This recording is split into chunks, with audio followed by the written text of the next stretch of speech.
நீங்கள் கேட்டுக்கொண்டிருப்பது shinobi podcast. நான் உங்கள் சாஸ்கே உச்சிகா மற்றும் நண்பர்கள் இணைந்து வழங்குவோர் புலிமார்க் கரும்பு சக்கை காண்டம்.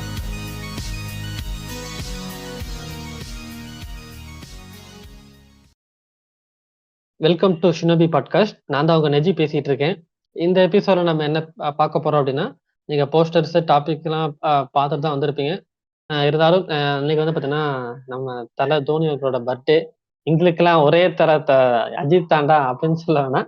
கிரிக்கெட்டை பொறுத்தவரையும் ஒரே தர எப்பவுமே தோனி அப்படிங்கறதுனால, தோனி பர்த்டே அப்படிங்கறதுனால தோனியை பத்தி நானும் ராயும் என்ன நினைக்கிறோம், எங்க லைஃப்ல அவர் எப்படி ஒரு மாற்றத்தை ஏற்படுத்தினாரு அப்படிங்கிறத பத்தி நானும் ராயும் இன்னைக்கு பேச வந்திருக்கோம். வணக்கம் ராய். வணக்கம். வணக்கம் நிஜி. வணக்கம் மக்கள். ஓகே, இப்ப உடனே எப்பா போன வாரம் தான் இந்திய டீம் கப் அடிச்சது ரோஹித் சர்மா தலைமையில, அதனால நீங்க அதை முட்டு கொடுக்க வந்திருக்கிறீங்களா இப்ப தோனி ஃபேன்ஸ் எல்லாம் அப்படின்னு யாரும் நினைச்சிட வேண்டாம். நான்லாம் ரொம்ப சந்தோஷப்பட்டேன். சரிங்களா? என்னன்னா, இது நாங்க ஒரு 1 month பிஃபோரே முடிவு பண்ணி வச்சதுதான். இந்த வருஷம் நான் போன வருஷமே முடிவு பண்ணியிருந்தேன், தோனி பர்த்டேக்கு தோனி பாட்காஸ்ட் ஒன்று போடணும் கண்டிப்பா. ஏன்னா நாங்க என்ன நினைச்சோம்னா, போன வருஷம் டிராஃபி வின் பண்ணிட்டார் ஐபிஎல்ல. ஸோ ஒரு ரிட்டையர் ஆயிடுவாரு. ஸோ நம்ம பர்த்டே அன்னைக்கு போடுவோம் அவரை பத்தி, அவரோட என்ன பண்ணியிருக்காரு, அவர் எப்படி இந்தியன் கிரிக்கெட்டையும் சரி வேர்ல்ட் கிரிக்கெட்டையுமே அவர் சேஞ்ச் பண்ணார் டோட்டலா அப்படிங்கிறத பார்ப்போம் அப்படின்னு, எப்படி மாத்தினார் அப்படிங்கிறத பேசுவோம் அப்படின்னு முடிவு பண்ணியிருந்தோம். ஆனா அந்த டைம்ல அத்தனை ரிட்டையர்மெண்ட் அனௌன்ஸ் பண்ணல. இப்ப நீங்க கேட்கலாம், இந்த வருஷமே ரிட்டையர்மெண்ட் அனௌன்ஸ் பண்ணிட்டேப்பா அப்படின்னு நீங்க சொல்லலாம். பட் நம்ம தெரியும், நமக்கே அவர் எமோஷனலா போனது. மேபி ரிட்டையர்மெண்ட் அனௌன்ஸ் பண்ணிடல, அதுக்கப்புறம் மேபி பண்ணாமலே இருக்கலாம், அது அவரோட விருப்பம். ஸோ அட்லீஸ்ட் இந்த வருஷமாவது பேசிடலாம் அப்படின்னு நாங்க ஐபிஎல் முடிஞ்ச டைம்லயே முடிவு பண்ணிட்டோம், டீம்மேட்ஸ் எல்லாம் முடிவு பண்ணிட்டோம். பட் இந்த ரெக்கார்ட் பண்ற டைம்ல மத்த எல்லாருமே அங்க ஒர்க்ல பிஸியா இருக்கிறாங்க காரணத்தினால நானும் ராய் பஸ்டாங் மட்டும் பேச வந்திருக்கோம். இப்ப என்னைய பொறுத்தவரையிலும் நான் தான் ரொம்ப சந்தோஷப்பட்டேன். நேற்று ஃபுல்லா மேட்ச் இந்தியா கப்பு ஜெயிச்சதுக்கு அப்புறம் ரொம்ப சந்தோஷப்பட்டு, எப்பா நம்ம ஒரு ஜெயிச்சாச்சுப்பா. ரோஹித் சர்மா கேப்டன்ஸை பார்த்து நான் ரொம்ப ஆச்சரியமா இருந்துச்சு. எப்படின்னா, என்னதான் நான் ஒரு தோனி ஃபேனா இருந்தாலுமே அவரு ஆஸ்திரேலியாக்கு எதிராக அடிச்ச ரன்ஸா இருக்கட்டும், செமிஃபைனல் இங்கிலாந்துக்கு எதிராக ஒரு ஆனதா இருக்கட்டும், இப்படி ஒரு ரோஹித் சர்மா இதுக்கு முன்னாடி பார்த்திருக்கோம். பட் இவ்வளவு கான்பிடண்டா, இவ்வளவு மெச்சூர்டா, நான் ஜெயிச்சு கொடுக்குறேன்டா என் டீமுக்காக அப்படிங்கிறது எல்லாமே எனக்கு பார்க்கும்போது ரொம்ப ரொம்ப ஹாப்பியா இருந்துச்சு. இதைத்தான் நம்ம எதிர்பார்த்தோம் டீமுக்கு எதிரா. மத்த டீமுக்கு எதிரா இப்படிதான் ஆடணும். ஏன்னா நம்ம எப்போ பார்த்தோன்னா ஒரு டிஃபென்சிவ் மைண்ட் செட்லயே இருப்போம். நம்ம தோத்துருவோமோ அப்படி ஒரு டிஃபென்சிவ் மைண்ட் செட்ல எப்போ இந்தியா டீம் வந்துட்டே இருப்பாங்க. எப்போ ஒரு டீம் வந்து அட்டாக்கிங் கிரிக்கெட் ஆட பாக்குதோ அந்த டீம் தான் வின் பண்ணும். இப்ப நேத்து கூட பாத்தீங்கன்னா 30 ரன்னுக்கு 30 பாலுக்கு 30 ரன்னு அடிச்சா வின்னு அப்படின்னு நாங்க ரெக்கார்ட் பண்ற டைம்ல சொல்றேன். இப்போ 1 வீக் அங்க ஆயிருக்கும். அந்த ஃபைனல் கூட 30 பாலுக்கு 30 ரன் அப்படிங்கிறப்ப மேட்ச் முடிஞ்சிருச்சு. அந்த முன்னாடி ஒரு தான் 24 ரன் அடிச்சாரு. அவங்க அப்பவே அட்டாக் மைண்ட் செட்லயே கன்னியூட்டா பார்த்தோன்னா 2 ஓவர் மிச்சம் வச்சே மேட்ச் முடிச்சிருப்பாங்க. ஆனா திரும்ப வழக்கமா டிஃபென்சிவ் மைண்ட் செட்ல போட்டாங்க. அதான் மேட்சே முடிஞ்சிருச்சு. தட்டி தட்டி ஆடிக்கலாம். பும்ரா வந்தா இன்னும் பும்ரா வந்து ஒரு இன்னிஷியல் பவுலர் மாதிரி அவர் பால் ஆடவே ஆடவே முடியாத மாதிரி ஆடுறாங்க. அவர் வந்து ரொம்ப ஒரு greatest of one of the greatest தான். தி கிரேட்டஸ்ட் சொல்ற அளவுக்கு கூட ஒரு நல்ல பவுலர் தான் அவர் ஆனா அவரை அடிக்கவே முடியாது. அட்லீஸ்ட் சிங்கிளாவது ஆடிடலாம். ஆனா நான் அப்படியே ஒரு டெஸ்ட் மேட்ச்ல ஃபர்ஸ்ட் பால் எப்படி ஃப்ரண்ட் ஃபுட் டிஃபென்ஸ் ஆடுற மாதிரி நான் சிங்கிள் மட்டும் தான் ஆடுவேன், இல்லைன்னா டிஃபென்ஸ் மட்டும் தான் ஆடுவேங்கிறது தான் அங்க அவங்க தோக்க வச்சது. ஏன்னா இல்ல 2 ஓவர் இல்ல 1 ஓவர் மிச்சம் வச்சு முடிக்க வேண்டிய மேட்ச நான் டிஃபென்ஸா ஆடி தோத்துட்டானுங்க. சிம்பிளா சொல்ல போனா அதுங்களா தோத்ததுதான். நம்மளா புடிச்சோம் அப்படிங்கிறத விட தே லூஸ் அப்படின்னு சொல்லணும். அந்த மைண்ட் செட்டோட தான் நம்ம முன்னாடிலாம் இருந்தோம். நம்ம தோத்துருவோமோ அப்படிங்கிற மைண்ட் செட்லயே தான் நம்ம பல நாட்களா இருந்துட்டு இருந்த காரணத்தினால இந்த வேர்ல்டு கப் அதெல்லாம் மாத்தி காமிச்சிட்டாரு. என்னோட வாழ்த்துக்கள் இந்திய டீமுக்கு. ரொம்ப ரொம்ப ஹாப்பியா இருந்துச்சு. நீங்க எப்படி ஃபீல் பண்ணிக்கிறாய் நான் ஃபைனல் பார்த்துட்டு? ஃபைனல் பார்த்தப்போ நீங்க சொன்னதுதான், பும்ரா எனக்கு வந்துட்டு பும்ரா வந்துதான் இது எனக்கு தெரியுது, இது கொஞ்சம் டஃபா போற மாதிரி ஆயிடுச்சு. இந்த 30 பாலுக்கு 30 இருக்கப்ப பாத்தீங்கன்னா எனக்கு நான் சரி முடிய போது முடிச்சிருவாங்களோ அப்படிங்கிற ஒரு கான்செப்ட் இருந்துச்சு எனக்கு. அந்த அந்த மைண்ட் செட் இருந்தது. அப்புறம் பும்ரா வந்து போடும்போது இவங்க வந்துட்டு பும்ராவுக்கு பயப்படுறாங்க. பும்ரா பயப்படுறாங்களா அப்படிலாம் கிடையாது. அவங்களால ஆட முடியலன்னு தான் நினைக்கிறேன். அதான் நீங்க சொன்ன மாதிரி தான். அவங்க வந்துட்டு அட்டாக்கிங்லேயே இருந்திருந்தா மேக்ஸிமம் வந்துட்டு அட்டாக்கிங் பண்ணி சொன்ன மாதிரி 2 ஓவர் முன்னாடியே முடிச்சிருக்கலாம். எனக்கு பெரிய அளவு ஹோப் இல்லைங்கய்யா, எனக்கு இவங்க அடிக்க ஆரம்பிச்சதுக்கு அப்புறம். அதுக்கப்புறம் பும்ரா ஓவர் வந்துட்டு நிறுத்தின ஒரு கான்செப்ட் தான் ஜெயிச்சிட்டாங்க. ரொம்ப நல்லா இருந்துச்சு, சந்தோஷமா இருந்துச்சு. ஏன்னா அதுல செலிப்ரேஷன்ல ரோஹித் சர்மா, எனக்கும் பெருசா ரோஹித்தை பிடிக்காதுலாம் கிடையாது. ரோஹித் சர்மாவோட ஒரு தரமான ஒரு சம்பவமா இந்த ஒரு இதை பார்க்கலாம். சூப்பரா இருந்துச்சு, நல்லா இருந்தது. அது போக வேற என்ன சொல்லலாம், கோலி நல்லா விளையாண்டு கொடுத்திருந்தாரு மனுஷன், பரவாயில்ல. ரொம்ப சங்கடப்படுத்தியிருந்தாங்க. இந்த இந்த மேட்ச் வந்துட்டு எல்லாருமே நல்லா விளையாண்டாங்க. பூ பண்ண பாண்டியா, பாண்டியா நல்லா பண்ணியிருந்தாரு. நீங்க என்ன ஆமா நினைக்கிறீங்க? ஆமா அதான் பூ அதான் பண்ண அதுதான் சொந்த பிரான்சைசில பூ பண்ண பாண்டியா இந்த டைம் அவர் வந்துட்டு நிரூபிச்சாரு. நான் இப்படிதான், அந்த மாதிரி ஆமா கிடையாதுன்ற மாதிரி நல்ல ஒரு எமோஷனல் கனெக்ட் நிறைய இருந்தது இந்த இந்த ஆமா ஃபைனல் கண்டிப்பா இதுல. கண்டிப்பா கண்டிப்பா. இப்ப எமோஷனல் கனெக்ட். நான் ஏன் டிஃபென்சிவ் மென்ஷனா தோக்கடிச்சேன் அப்படின்னு சொன்னா, சப்போஸ் அவங்க 30 பாலுக்கு 30 ரன்ங்கிறதுக்கு பதிலா 30 பாலுக்கு 50 ரன் இருந்திருந்து அட்டாக் பண்ண தான் போயிருப்பாங்க. பும்ராவோடதான் அடிப்போம். கரெக்ட். ஒரு 4 போனா கூட லக்கு அடி தான். நீங்க நீங்க இது பால ரன் கிரிக்கெட்டோட இருக்கும்போது, வழக்கமாவே பார்க்கலாம். ஆமா ஆமா இல்ல அந்த மாதிரிதான் பால ரன் இருக்கப்போ இவங்க வந்துட்டு மேக்சிமம் வந்துட்டு டிஃபெண்ட் பண்ணியே ஆடுறதான் ஒரு ஒரு சம்பிரதாயமா வச்சிருப்பாங்க போல. ஆமா அது அதான் கிரிக்கெட்டோட அதிகமா இருந்தா, சம்பிரதாயமாவே இருக்கு. நான் பல தடவை பார்த்துட்டேன் ஆக்சுவலா அதை. அதான் நான் அதான் பல அதுதான். கிரிக்கெட் ஸ்டார்ட் இருந்து பார்த்துட்டு இருக்கேன். இதே 30 பாலுக்கு 50 ரன் இருந்தா 2 விக்கெட் எக்ஸ்ட்ரா விட்டு இருந்தா கூட, இப்ப 4 விக்கெட் தான் விட்டு இருந்தாங்க. 30 பாலுக்கு 50 ம், அடிக்கணும், 6 விக்கெட்டே விட்டு இருந்தாலும் பும்ரா ஓவரா இருந்தாலுமே அடிச்சிருப்பானுங்க, போய் அடிக்க ட்ரை பண்ணிருப்பாங்க. மேபி அடிச்சு அந்த கரெக்ட். ஓவர்ல 2 விக்கெட் போனாலும் போயிருக்கும். ஆனா அடிக்க போயிருப்பாங்க. அது ஏன் எனக்கு இன்னும் புரிய மாட்டேங்குதா? அதாவது ரைட் ஆர்ம் பேட்ஸ்மேனுக்கு ஆஃப் ஸ்பின்னர் போட மாட்டேன், லெஃப்ட் ஆர்ம் ஸ்பின்னருக்கு லெக் ஸ்பின்னர் போட மாட்டேன், லெஃப்ட் ஆர்ம் பேட்ஸ்மேனுக்கு லெஃப்ட் ஆர்ம் ஸ்பின்னர் நான் போட வைக்க மாட்டேன். இந்த மாதிரி 30 ரன்ன பால் வந்துச்சுன்னா அடிக்க போக மாட்டேன். இதெல்லாம் என்ன கிரிக்கெட்டோட ரூல்ஸ் அப்படின்னு எனக்கு சத்தியமா தெரியல. அந்த மாதிரி இது டிஃபென்சிவ் மைண்ட் வந்துட்டு செட்ல போனாலே டீம் தோத்துரும். சொல்லுங்க சொல்லுங்க. ம், சொன்ன மாதிரி அதான் எனக்கு அந்த லெஃப்ட் ஆர்ம் பேட்ஸ்மேனுக்கு லெஃப்ட் ஆர்ம் பவுலர் போட மாட்டேன். அது எனக்கு ரொம்ப நாளா ஒரு இதாவே இருக்கும். ஏன்னு கேட்டா ஒண்ணு ரீசன் சொல்றாங்க. அது எதுவுமே எனக்கு ஏத்துக்கிற மாதிரிலாம் இல்லை. எல்லாம் ஒரே இதா தானே இருக்கும். எனக்கு புரியல. இப்ப இல்ல இல்ல நீங்க வந்துட்டு இப்ப அது என்னன்னா, ஹேண்ட் சேஞ்ச் பண்ணி அது வந்து போடுறப்பதான். ஆமா ஆமா அது வந்து சொல்லுவாங்க லெஃப்ட் ஆர்ம்ல அது வந்து கரெக்டா ஸ்லாட்லயே பால் விழும் எங்களுக்கு மேக்ஸிமம். நல்லா போற போது எப்படி எல்லாம் போட தான் போறாங்க அன்னைக்கு இதுல. அதுதான் ஒரு ஒரு ஒரு ஒரு நல்ல பேட்ஸ்மேனே நல்ல பவுலரையும் தீர்மானிக்க போகுது. அந்த அந்த அந்த பிச்சா இருக்கட்டும். சரி, நேத்து வந்து பேட்டிங் பிச்சு தான். பும்ரா வந்து நல்ல பவுலர்னு போட்டு காமிக்கல. எல்லாரும் அடி வாங்கும்போது பும்ரா மட்டும் தனியா போடலையா? அந்த மாதிரிதான். பும்ரா வந்து நேத்து டெத்லயாவும் போடக்கூடாது. ஒரு பெர்ஃபெக்ட் யாருக்கோ 150 ஸ்பீட்லயே போடக்கூடாது. நார்மல் லென்த் பால் தான் போட்டிருந்தாரு. அதுக்கே தடுமாறுறாங்க. ஏன்னா அந்த ஃபியர் ஃபேக்டர் மைண்ட்ல ஓடிடுச்சு. சோ உங்களுக்கு இத நான் சொல்ல விருப்பப்பட்டேன். ஏன்னா எல்லாரும் சில பேர் தூக்கிட்டு வந்துருவாங்க. இத்தனை நாளா தோனி எபிசோட் போடாதன்னு திடீர்னு தோனி எபிசோட் போடுறானுங்களே. இப்ப இந்த இந்தியா கப்பு ஜெயிச்சதுனால அப்படியே தோனிக்கு முட்டு கொடுக்க வந்துட்டானுங்க போல. தோனி தானே பெஸ்ட் கேப்டன் அதனால சொல்ல இல்ல, வந்துட்டானுங்க போல. ரோஹித்தை மட்டும் தர போறானுன்னு நினைக்காத வேணும் சொல்றேன் இப்ப இதெல்லாம் நான். இல்ல கரெக்ட். ஏன்னா இது வந்துட்டு நம்ம வந்துட்டு இந்த ஐபிஎல் எபிசோட்ஸ் எல்லாம் ரெக்கார்ட் பண்ணிட்டு இருக்கப்பயே நம்ம வந்துட்டு இது ஒரு ஐடியால இருந்தது. டோனி பத்தி ஒரு ஆமா ஆமா செப்பரேட்டா ஒரு ஒரு எபிசோட் ஒண்ணு போடணும் அப்படின்னு சொல்லி. அதனால ஜெயிச்சனால வன்மத்துல எதுவும் ரெக்கார்ட் பண்ணல மக்களே. ஏதோ போய் தப்பா நினைச்சிடாதீங்க. ஆமா ஆமா அதெல்லாம் தோனி ஃபேன்னாலே கோலி ஹேட்டரா இருப்பாங்க. இந்தியா ஜெயிக்கூட நினைப்பாங்க. அது மாதிரி ரோஹித் ஹேட்டரா இருப்பான். அப்பெல்லாம் நாங்க மேக்ஸிமம் இருக்க மாட்டாங்க. நாங்களும் அப்படி கிடையவே கிடையாது. சரிங்களா? சோ இப்ப நான் பார்க்க போறது தோனி என்ன பண்ணாரு, தோனி எப்படி சேஞ்ச் பண்ணாரு இந்தியன் கிரிக்கெட்டை, அந்த அப்படிங்கிறத பத்தி தான் நம்ம பார்க்க போறோம். இப்ப எல்லாருக்கும் தெரிஞ்சதான். மேக்ஸிமம் தோனி படம் எல்லாத்தையும் நீங்க பார்த்துட்டு தான் வந்திருப்பீங்க. பட் என்னன்னா நம்ம படத்தை எப்படி காமிச்சிருப்பாங்க பாத்தீங்கன்னா, அவருக்கு வந்து ஒரே ஒரு சிஸ்டர், ஐ மீன் ஒரு அக்கா இருக்க மாதிரி தான் காமிச்சிருப்பாங்க. ஆனா அவருக்கு ஒரு அண்ணனே இருந்திருக்காரு. ஆனா அண்ணனை பத்தி படத்தை காமிச்சிருக்கவே மாட்டாங்க. அவருக்கு அண்ணன் இருந்திருக்காரு, அண்ணன் இருந்திருப்பாரு. அண்ணன் கூட நல்லா டைம் எல்லாம் ஸ்பெண்ட் பண்ணியிருப்பாரு சின்ன வயசுல. அது அப்படியே ஃபியூச்சர்ல அப்படியே காலப்போக்குல மறந்துருக்கும். நம்ம என்ன பண்ணோம் பார்த்திருப்போம் அப்படின்னா, அவரு ஸ்கூல்ல கீப்பிங்ல இருந்தாரு. ஆக்சுவலா அவருக்கு என்னன்னா, அவரு கிரிக்கெட் மேல சுத்தமா ஸ்டார்டிங்ல அவருக்கு வந்து ரொம்ப ஆர்வம் வருது கம்மி தான். படத்துல காமிச்ச மாரி ஃபுட்பால்ல தான் ரொம்ப ஆர்வமா இருந்துச்சு. ஃபுட்பால் கீப்பிங்ல தான் அவருக்கு ரொம்பவுமே ஆர்வமா இருந்தாரு. ஆ உண்மையிலே நினைச்சு பாருங்களேன், அந்த படத்துல ஒரு சீன் வரும். ஒரு அம்மா வந்து என் புள்ளைக்கு படிப்பு தான் முக்கியம்.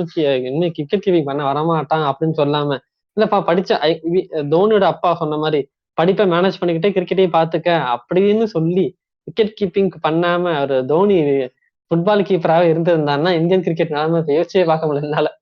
இது அப்படியே ஒரே ஒரு இதுதான். What good possibly go positive wrong மாரி, what good possibly go right அந்த மாரி நினைச்சுக்க வேண்டியதா இப்ப நம்ம. ரைட்.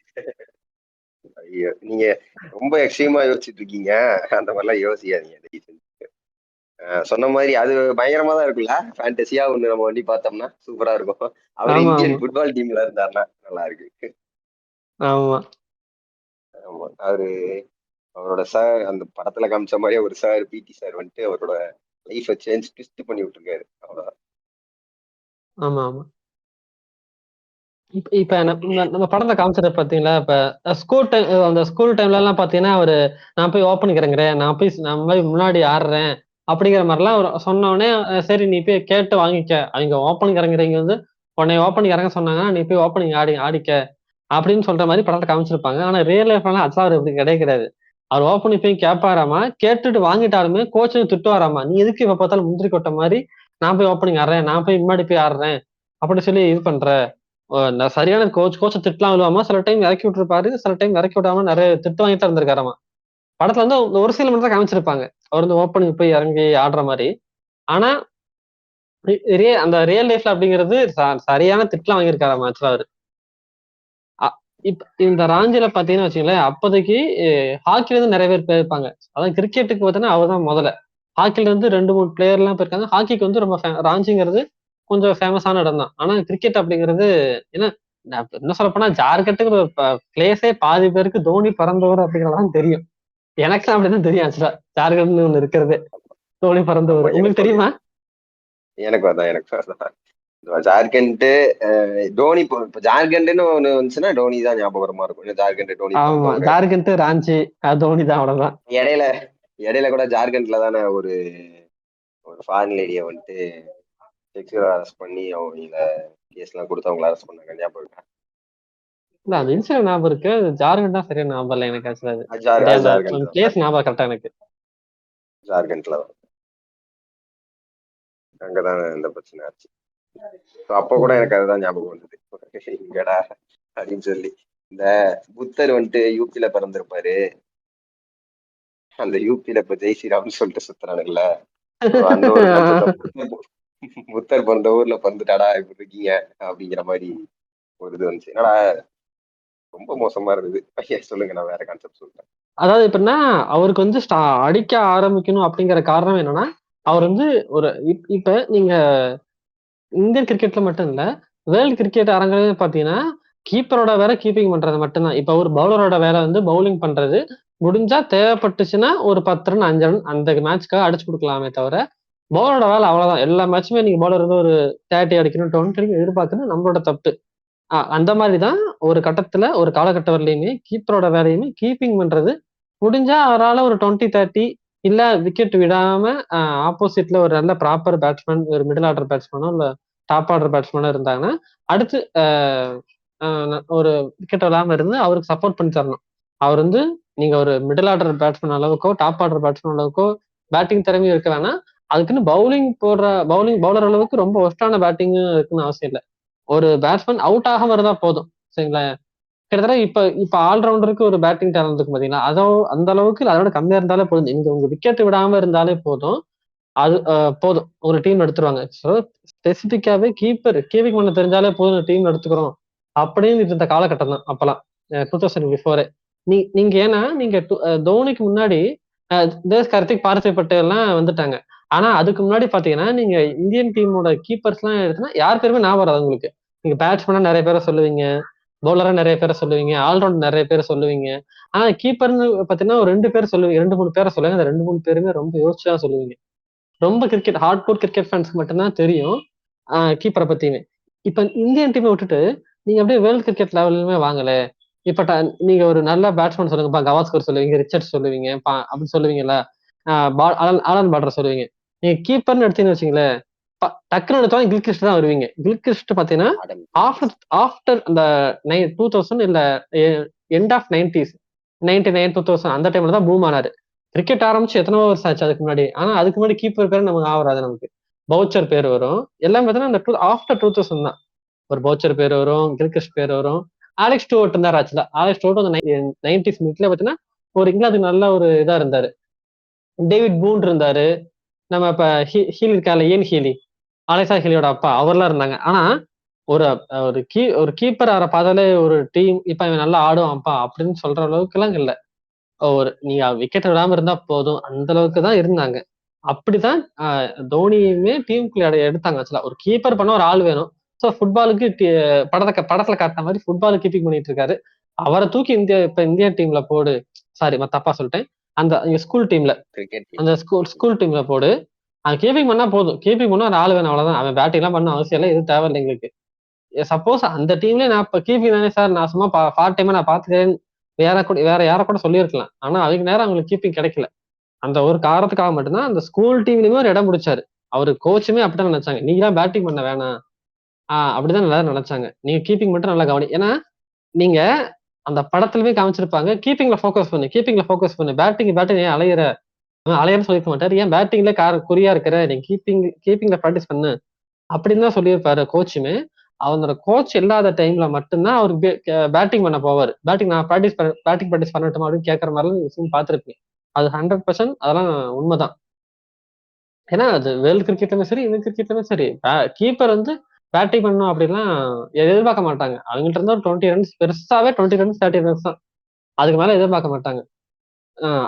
ஸோ இப்படி இருந்த காலகட்டம் அப்ப.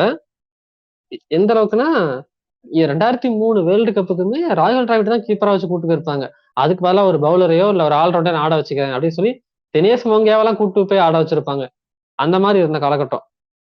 ஸோ கில்கிறிஸ்ட் பவுச்சர் வந்து கொஞ்சம் மாத்தினாங்க அதை. இந்தியன் டீமுக்கு வந்து ஒரு தோனினா, ஆஸ்திரேலியா கிரிக்கெட்டுக்கு ஒரு கில்கிறிஸ்ட், சவுத் ஆப்பிரிக்காவுக்கு ஒரு மார்க் பவுச்சர். இவங்கெல்லாம் வந்துதான் அந்த சினாரே மாத்தினாங்க சொல்ல போனா. நீங்க தோனியை பொதுவா எடுத்துக்கிட்டாலுமே அவர் எல்லா கேட்டகரியிலும் வருவாரு. பெஸ்ட் விக்கெட் கீப்பர் யாருப்பா, அதுலயும் தோனி டாப் 2ல இருப்பாரு. பெஸ்ட் கேப்டன் யாருப்பா, அதுலயும் டாப் 2ல இருப்பாரு. நீங்க பெஸ்ட் பேட்ஸ்மேன் எடுத்தாலுமே டாப் 2 இருந்தாலும் டாப் 5 டாப் 10ல வந்துருவாரு எந்த காலகட்டத்திலுமே. ஆனா நீங்க அவரை தவிர மத்த எல்லா பிளேயரையும் பாத்தீங்கன்னா டெக்னிக்ல ரொம்ப ரொம்ப ஸ்ட்ராங்கா இருப்பாங்க. ஒரு புல் ஷாட்டா அப்படிதான் ஆடணும், ஒரு ஸ்ட்ரைட் டிரைவா இப்படிதான் ஆடணும், ஒரு கவர் டிரைவா அதை இந்த மாதிரி இந்த ஒரு லா இருக்கும் பார்த்தீங்கன்னா, இந்த பொசிஷன்ல இந்த ஹேண்ட் ஐ கார்டினேஷன் இப்படிதான் ஆடணும் அப்படிங்கிற மாதிரி எல்லாமே இருக்கும். ஆனா அவருக்கு எந்த இதுவுமே அப்படி இந்த மாதிரிலாம் அவருக்கு தெரியாது சொல்ல போனா. ஸோ இந்த அந்த அவர் ரொம்ப அக்ரெசிவ் ஆடுறதுக்கு, இந்த டெக்னிக் இல்லாமல் ஆடுறதுக்கு காரணமே அவரை கடைசியா தான் இறக்கி விடுவாங்க. அவருக்கு பேட்டிங் பண்ணணும் அப்படின்னு ரொம்ப ஆசை. ஸோ நீ கடைசி டைம்ல போய் டெக்னிக் வச்சு நான் கவர் டிரைவ் ஆடுறேன் அப்படிங்கிற பார்த்தோன்னா 2 ரன்னோ 4 ரன்னோ தான் கிடைக்கும் உங்களுக்கு. நீங்க அக்ரெசிவா அடிச்சு ஆடும்போது மட்டும்தான் உங்களுக்கு 6 4 நிறைய விழும் உங்களுக்கு. ஸோ அதனாலேயே பார்த்தீங்கன்னா அவர் வந்து அந்த அந்த வழிக்கு போகாம நான் அடிச்சு ஆட போறேன், என்னோட பொட்டன்ஷியலை நான் வெளிப்படுத்த போறேன், நான் எப்படி ஒரு பேட்ஸ்மேன் அப்படிங்கிற காரணத்தால தான் அவர் ரொம்ப ஹார்ட் ஹிட்டர் ஆயிருந்தாரு. மேபி ஸ்டார்டிங்லயே ஒரு நம்பர் 3 நம்பர் 4 இறக்கி விட்டுருந்தாங்கன்னா அவர் மேபி அவர் ஹிட்டரா இருந்திருக்கலாம். ஆனா இன்னும் கொஞ்சம் டெக்னிக் நிறைய வளர்த்துருக்கலாம் அவரு. நிறைய டெக்னிக் வளர்த்து 2மே இருக்கிற மாதிரி இருந்திருக்கும். இப்போ ஒரு சில பிளேயர்ஸ்லாம் டெக்னிக்காவும் ஆடுவாங்க, ஹிட்டிங்கும் ஒரே டைம்ல ஆடுவாங்க. அந்த மாதிரி ஆயிருக்கலாம். இப்ப அங்க தெரியும் இந்த ஷாம்லா கால பாத்தீங்கன்னா அந்த படத்துல சொல்லியிருப்பாங்க, மெக்கன் ஸ்டடின்னு ஒண்ணு இருக்கும். அதுலதான் பாத்தீங்கன்னா அவர் வந்து இது பண்ணுவாரு, அந்த கிரிக்கெட் ஆடுறது இருக்கட்டும். இப்ப இப்ப நீங்க படத்துல காமிச்ச மாதிரி, இப்ப ஏன் படத்தை வச்சு சொல்றேன்னா, நீங்க சின்ன வயசு சீன்ஸ் எல்லாம் நிறைய படத்துல எல்லாம் பார்த்திருப்பீங்க. சோ நான் படத்தை மென்ஷன் பண்ணாமே சொல்லலாம்.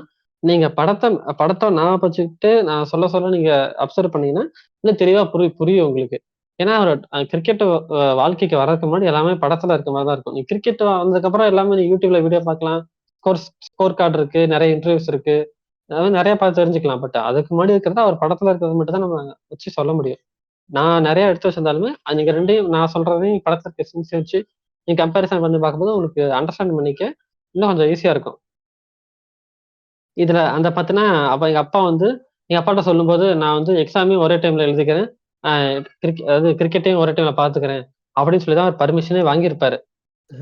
அதாவது இந்த 2007 2008ல அவரு கேப்டன் ஆனதுக்கப்புறம் நல்லா பீக்கு வந்ததுக்கப்புறம் பாத்தீங்கன்னா, நான் பால் நிறைய குடிக்கிறேன் அப்படிங்கிற மாதிரி விளம்பரம் பண்ணிருப்பேன், பாத்திருக்கீங்களா? தோனி ஒரு நாளைக்கு எத்தனை லிட்டர் பால் குடிக்கிறான் அப்படின்னு பாத்துருக்கீங்க, ஞாபகம் இருக்கா? ஆமா ஆமா ஆமா ஆமா. இந்த பால் தோனி எவ்வளவு பால் குடிக்கிறாரு அந்த ஒரு ஆமா, ஞாபகம். அவரோட ஸ்ட்ராங்க்கு அதான் காரணம் அப்படின்னு சொல்லி இது பண்ணிருப்பாங்க.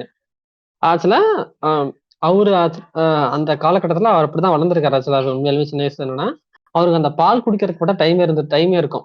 ஏன்னா அவர் ஒரே நேரத்துல ஸ்டடீஸையும் கான்சன்ட்ரேட் பண்ணணும், கிரிக்கெட்டையும் இது பண்ணணும். அவங்க அப்பாக்காக ஒரு இருக்கணும், தனக்காக ஒரு இருக்கணும். அப்படிங்கிறப்ப பால் வந்து எடுத்துட்டு போயிடாராமா இதை வச்சு. அப்ப பாத்தீங்கன்னா அந்த சப்பாத்தி ரொட்டி இருக்கு பார்த்தீங்களா, உருளைக்கிழங்கு ரொட்டி, அதை பாத்தீங்கன்னா ஃபுல்லா ரோல் பண்ணி வச்சிருப்பாராமா முன்னாடியே போய். அதுக்கு அந்த உருளைக்கிழங்கு ரொட்டி சாப்பிட்டுட்டே பாலை குடிச்சிட்டு வயிற்று ரொப்பிட்டு அப்படியே எக்ஸாம் முடிச்சுட்டு அந்த கிரவுண்டுக்கு போகணும் இல்லையா, அந்த ஸ்கூல் கிரவுண்டு, இங்க கிரிக்கெட் விளாடுற கிரவுண்டுக்கு, இந்த பஸ்ல போகும்போது அப்படியே அந்த அந்த ரொட்டி சாப்பிட்டுட்டு அந்த பாலை குடிச்சிட்டு கிளம்பிடுவாராமா. அந்த பழக்கம் தான் அவர் அதை அப்படியே வேற மாதிரி மாறி மாறி மாறி அப்படியே தோனி இத்தனை லிட்டர் பால் குடிக்கிறாராம் அப்படின்னு மாறிடுச்சு. இதுதானே மருவி பிரிச்சுட்டாங்களா கதைய? ஆமா ஆமா ஆமா ஆமா. அதே இன்னும் சொல்ல போனா எல்லாருமே பாத்தீங்கன்னா இப்ப மத்த எல்லாருமே கிரிக்கெட்ல கான்சென்ட்ரேட் பண்ணணும் அப்படின்னு சொல்லிட்டுன்னா அந்த ஸ்கூல் எக்ஸாம்ல ஸ்கிப் பண்ணிடுவாங்க, அப்புறம் பாத்துக்கலாம் அப்படின்ட்டு. ஆனா இவர் என்ன பண்ணுவாரோ, நான் வந்து எங்க அப்பாவுக்கு சொன்ன வார்த்தையை காப்பாத்தணும் அப்படின்ட்டு அவங்க எல்லாம் வெயிட் பண்ணிட்டு இருப்பாங்களாமா. பஸ் வெயிட் பண்ணிட்டு இருப்பாங்க பஸ் ஏறிட்டு. அவர் தோனிக்காக மட்டும் ஒரு மணி நேரம் ஒரு அரை மணி நேரம் பஸ் நின்றுட்டே இருக்காம, ஸ்டார்ட் பண்ணி நின்றுட்டே இருக்குமாமா. தோனி வரட்டும் தோனி வரட்டும். ஏன்னா அவங்கள பொறுத்து இவருக்கு தான் அப்பான்ட்ட சொன்ன வார்த்தையும் காப்பாத்தி ஆகணும். இவங்களுக்கு தோனி விட்டா விக்கெட் கீப்பிங் ஆளும் கிடையாது. ஸோ அப்படிங்கிறனால இது பண்ணிட்டே இருந்தாங்க. இப்ப நம்ம கிரிக்கெட்டை பொறுத்தவரையிலும் தோனிங்கிற ஒரு எக்ஸ்ட்ராடினரி ஸ்பீக்கர். அதாவது அவரோட இன்டர்வியூவர்ஸா இருக்கட்டும், அவரு போஸ்ட் மேட்ச் பிரசன்டேஷன்ல பேசுற பேச்சா இருக்கட்டும், அவர் தனியா கொடுக்குற இன்டர்வியூஸா இருக்கட்டும், அவர் அதிகம் அவரு பார்த்தீங்கன்னா பேசுறதெல்லாம் அப்படியே கேட்டே இருக்கலாம். உங்களுக்கு எல்லாம் தெரியுமே ராய், அவர் எப்படி பேசுறாரு அப்படின்ட்டு. அவர் பேசுறது கரெக்ட். நீங்க சொன்னதுதான். இதை நீங்க இப்ப சொல்லி எனக்கு ஞாபகம் வருது. அது எக்ஸ்ட்ராடனரி ஸ்பீக்கர் அப்படிங்கிறது. ஆனா அவர் பேசுறது கரெக்டா இருக்கும். எப்படி சொல்றதுன்னா, அவரு அந்த ஒருத்தன் அடிப்பட்டவன் சொன்னா கேட்கும் அப்படின்ற மாதிரி ஒரு கான்செப்ட் இருக்கு இல்லையா?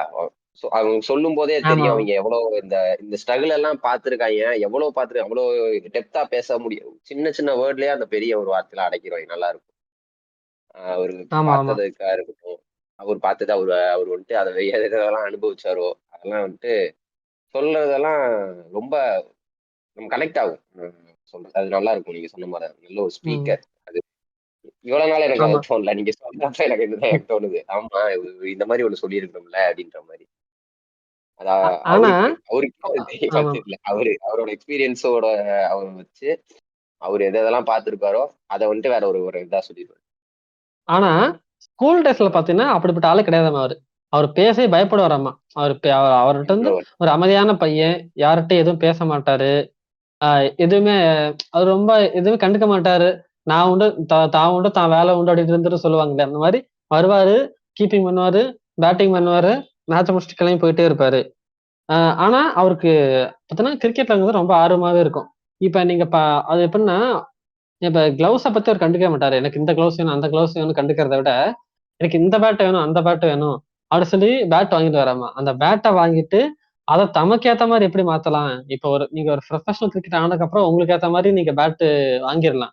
ஆனா ஸ்டார்டிங் டைம்ல உங்களுக்கு ஏத்த மாதிரி உங்களோட கிரிப் கரெக்டா இருக்கணும். உங்களுக்கு அந்த பவர் கிடைக்கணும் அதுல இருந்து. அதெல்லாம் அவர் கிடைக்காதாமா. அதனால அவரே என்ன பண்ணுவாராமா, பேட் எல்லாம் வீட்டுக்கு எடுத்துட்டு போய் அதை தனியா அவருக்கு ஏத்த மாதிரி வெயிட் ஏத்துறதோ, வெயிட் குறைக்கிறதோ, கிரிப்ப மாத்துறதோ அதெல்லாம் பண்ணிட்டு இருப்பாராமா. அதை பார்த்ததுக்கு அப்புறம் தான் அந்த தெரியுங்க, பானர்ஜி தானே அவர் பேரு, அவரு கோச்சோட பேரு. அவருக்கு மேல ஒரு மரியாதை, தோனி மேல ஒரு மரியாதை வந்திருக்கு. ஏன்னா இவரை வந்து விக்கெட் கீப்பிங்லங்கிற காரணத்துக்காக மட்டும்தான் டீம் வச்சிருக்கிறாங்க. மத்த எல்லாருமே நல்லா பேட்டிங் பண்ணக்கூடியவர், நல்லா பவுலிங் பண்ணக்கூடியவர் அப்படின்னு வச்சிருக்கிற பிளேயர்ஸ் கூட இவ்வளவு கிரிக்கெட்ல வந்து ஒரு ஆர்வமா இருந்தது கிடையாது. ஆனா இவருக்கு வந்து பேட்டிங் ரொம்ப கம்மியா தான் கிடைக்குது, கீப்பிங் மட்டும் தான் அதிகமா பண்றாரு. அப்படி இருந்தாலுமே அவர் வந்து தன்னை எப்படி மெருகேற்றிக்கலாம் அப்படின்னு ஒவ்வொரு டைம் முன்னேறி இருக்கிறத பார்த்துட்டு அதுக்கப்புறம் தான் பானர்ஜிக்கு சோ இந்த பையன்கிட்ட ஏதோ ஒரு திறமை இருக்கு, அதை எப்படியா நம்ம வெளியே கொண்டு வரணும் அப்படின்னு முடிவு பண்ணியிருக்காரு. அதுக்கடுத்து பாத்தீங்கன்னா, இப்ப இந்த எம்.எஸ். தோனி படத்துலயும் பாத்தீங்கன்னா, அவரு இந்தியன் டீம் செலக்ட் ஆகும்போது கரெக்டா பாத்தீங்கன்னா, நீங்க வந்து பேட்மிண்டன் ஆடுற மாதிரி பார்த்திருப்பீங்க. பார்த்த சீன் ஞாபகம் இருக்கா? அவர் பேட்மிண்டன் ஆடுற மாதிரி காமிச்சிருப்பாங்க ஒரு சீன். என்ன என்ன ஐயா இதுல எம்.எஸ். தோனி பேட்? படத்துல பேட்மிண்டன் ஆடுற மாதிரி காமிச்சிருப்பாங்க. ஓகே ஓகே, நான் சரியா கவனிக்கல ஐயா. ஆக்சுவலா உண்மைதான். ஆக்சுவலா அவர் வந்து பேட்மிண்டன் ரொம்ப பிடிக்குமாமா. அவரோட பவருக்கு காரணம் பேட்மிண்டன் தானே ஆக்சுவலா அவருக்கு. ஏன்னு பாத்தீங்கன்னா அவருக்கு வந்து ஓ, அந்த கிரிக்கெட் ஸ்டார்ட் பண்ண டைம்ல அவருக்கு பேட்டிங் பிராக்டிஸ் எதுவும் கிடைக்காது இல்லையா? சோ அவர் என்ன பண்ணுவாராமா, ஆமா. பேட்மிண்டன் தான் ஆடுவாராமா. ஏன்னா பேட்மிண்டன்ல உங்களுக்கு வந்து பால் வேகமா வர மாதிரியே இருக்கும். அடிக்கும்போது சரியான வேகத்துல ஆப்போனன்ட் அடிப்பாங்க உங்களுக்கு. உங்களுக்கு வந்து பால் வேகமா வர மாதிரி இருக்கும். உங்களுக்கு வந்து ஐ கான்டாக்ட் ரொம்ப முக்கியம். திருப்பி அடிக்கும்போது அதோட நீங்க வேகமா அடிக்கணும். அவங்க இடத்துல பார்த்து அடிக்கணும். அந்த பவர் தான் ஆக்சுவலா அவருக்கு கை குடுத்துச்சாமா ஆக்சுவலா. அவரு நிறைய இடத்துல சொல்லியிருக்காரு ஆக்சுவலா. அதுக்காக அந்த படத்துல மட்டும் அந்த ஒரு சீனை மட்டும் காமிச்சிருப்பாங்க. இந்திய டீம் செலக்ட் ஆகும்போது அவர் பேட்மிண்டன் ஆடுற மாதிரி காமிச்சிருப்பாங்க. இப்ப இதுக்கப்புறம் பார்த்தீங்கன்னா, அவரு நல்லா அடிச்சு அங்க ஃபேமஸ் ஆயிட்டாரு. தோனிக்காகவே ஒரு ஃபேன் ஃபாலோ அப்பயே அந்த ஸ்கூல் கிரவுண்ட்ஸ்லாம் வந்தாலே காடத்தனமா அடிக்கிறாருப்பா! அப்படிங்கிற மாரிலாம் அவருக்கு ஒரு ஃபேன் ஃபாலோ கிடைச்சிருச்சு. இதுக்கப்புறம் தான் பார்த்தீங்கன்னா, ஒரு சிசிஎல் விளையாட ஆரம்பிக்கிறாரு. சிசிஎல் என்னன்னு பார்த்தீங்கன்னா, சென்ட்ரல் கோல்ட்வீல்ஸ் லிமிடெட்ன்னு ஒரு இது இருக்கு. ஏன்னா, அது வந்து ஒரு டென்னிஸ் பால் டோர்னமெண்ட். இப்ப டென்னிஸ் பால் டோர்னமெண்ட்ல அவர் ரொம்ப ஃபேமஸ் ஆக ஆரம்பிச்சாருன்னு, நீங்க படத்துல பார்த்திருப்பீங்க. நெறைய அந்த அந்த அது அப்படியே அந்த மான்டேஜா போயிருக்கும். அந்த பாட்டுக்கு நடுவே அப்படியே அவரு அந்த இதெல்லாம் ஆடுற மாரி காமிச்சு ஃபேமஸ் ஆகியிருப்பாரு. அவரு வந்து ஆ ஆடும்போது எ எ அவரு கன்டினியூஸா நெறைய ஆடிட்டே இருந்திருக்காரு அந்த மேட்ச்லாம். அவரு ஏன் ஆடுன்னு கேட்கும்போது, எனக்கு இந்த ஸ்கூல் மேட்ச்லயே ஆடுறத விட, அங்க அங்க போனா அந்த ஸ்கூல் மேட்ச், கவுன்டி மேட்ச்லாம் ஆடுறத விட, அங்க போனா வித்தியாசமான பவுலர்ஸ்லாம் வராங்க. இது வந்து நான் ஃபியூச்சர்ல அடுத்த கட்டத்துக்கு போம்போது, எனக்கு இது மெருகேத்திக்க உதவும் எனக்கு. ஏன்னா, அங்க போகும்போது தான் ஒவ்வொரு டீம் மாத்தி மாத்தி ஆடுவாங்க. ஒவ்வொருத்தரும் ஒரு மாரி பவுலிங் போடுவாங்க அப்படிங்கும்போது, எனக்கு அது க க கை குடுக்கும் அப்படின்னு சொல்லியிருப்பாரு. இந்த டைம்ல தோனியோட அவருக்கு அவர் டீம்ல இருப்பார் இல்லையா? அந்த தோனியோட டீம் கேப்டனா இருப்பாரு பார்த்தீங்கன்னா, அவர ஒரு தடவ கேட்டுருக்காங்களாமா. இப்ப வந்து தோனி ஃபேமஸ் ஆனதுக்கப்புறம் அவருக்கு கேட்டுருக்காங்க. இப்ப தோனி வந்து சிறந்த கேப்டனா இருக்காரு. அ அவர் எந்த முடிவு எடுத்தாலும் மேக்ஸிமம் கரெக்ட்டா அமையுது. ஒரு 10 முடிவு எடுத்தா 7ல இருந்து 8 முடிவு கரெக்ட்டா இருக்கு அவரது. அப்ப நீங்க உங்க டீம்ல இருக்கும்போது, தோனி எப்படின்னு கேட்டிருக்காரு. அதுக்கு என்ன பதில் சொல்லியிருப்பாருன்னு நினைக்கிறீங்க? என்கிட்ட கேட்குறீங்களா? ஆமா. அ என்னங்கய்யா இன்னொரு டைம் சொல்லுங்க. எனக்கு கொஸ்டின் புரியல. இல்ல. இப்ப இப்ப ஒரு டீம்ல இருக்காரு இல்லையா தோனி. இந்த ஓகே, ஓகே. அந்த சின்ன வயசா இருக்கும்போது ஒரு நெறைய டீம் ஆடிட்டு இருப்பாரு இல்லையா? அந்த ஒரு டீம்ல ஓகே. இருந்து டீம் தோனிய கேப்டன் பண்ணியிருப்பார்ல ஒருத்தரு. ஆமா, அவரு வந்து ஆமா. தோனி ஃபேமஸ் ஆனதுக்கப்புறம் இன்டர்வியூ எடுத்தாரு. சும்மா ரேண்டமா கேள்வி கேட்டுருக்காங்க. ஓகே. தோனி இப்ப வந்து இந்தியாவோட கேப்டன் ஆயிட்டாருன்னு அவர் எடுக்கிற முடிவெல்லாம் கரெக்ட்டா அமையுது. நீங்க தோனியவே கேப்டன் கேப்டன் கேப்டன் பண்ணியிருக்கீங்க. அவரு உங்க டீம்ல இருக்கும்போது எப்படி பேசுவாரு உங்கள்ட்ட வந்து? எப்படி வந்து அ டிப்ஸ்லாம் குடுப்பாரா? அப்படின்னு கேட்கும்போது அவரு ஒரு பதில் சொல்லியிருப்பாரு. என்ன சொல்லியிருப்பாருன்னு நெனைக்கிறீங்க? என்னய்யா இது எனக்கு தெரியலையே. என்ன இவரு எதுவும் பேச மாட்டாருன்னு சொல்ட்டாரா? ஆமா. அவரு பேசவே மாட்டாரு. அப்படியா? அவர பார்த்தா ஒரு அவர் ஆ. அவர பார்த்தா நீங்க ஒரு கேப்டன்சி மெட்டீரியல்னு சொல்லவே மாட்டீங்க. அவருக்கும் கிரிக்கெட்டுக்கும் சம்மந்தமே இல்ல. அப்படிங்கிற மாரி தான் இருப்பாரு அவரு. நாங்கலாம் இவரெல்லாம் கிரிக்கெட்ல கேப்டன் ஆக நெனச்சே பார்க்கல யாருமே. தோனிங்கிற ஒரு பிளேயர் வந்து கிரிக்கெட்ல கேப்டனா இவ்வளோ பெரிய சாதிப்பாருன்னு அவர் நெனச்சே பார்க்கல.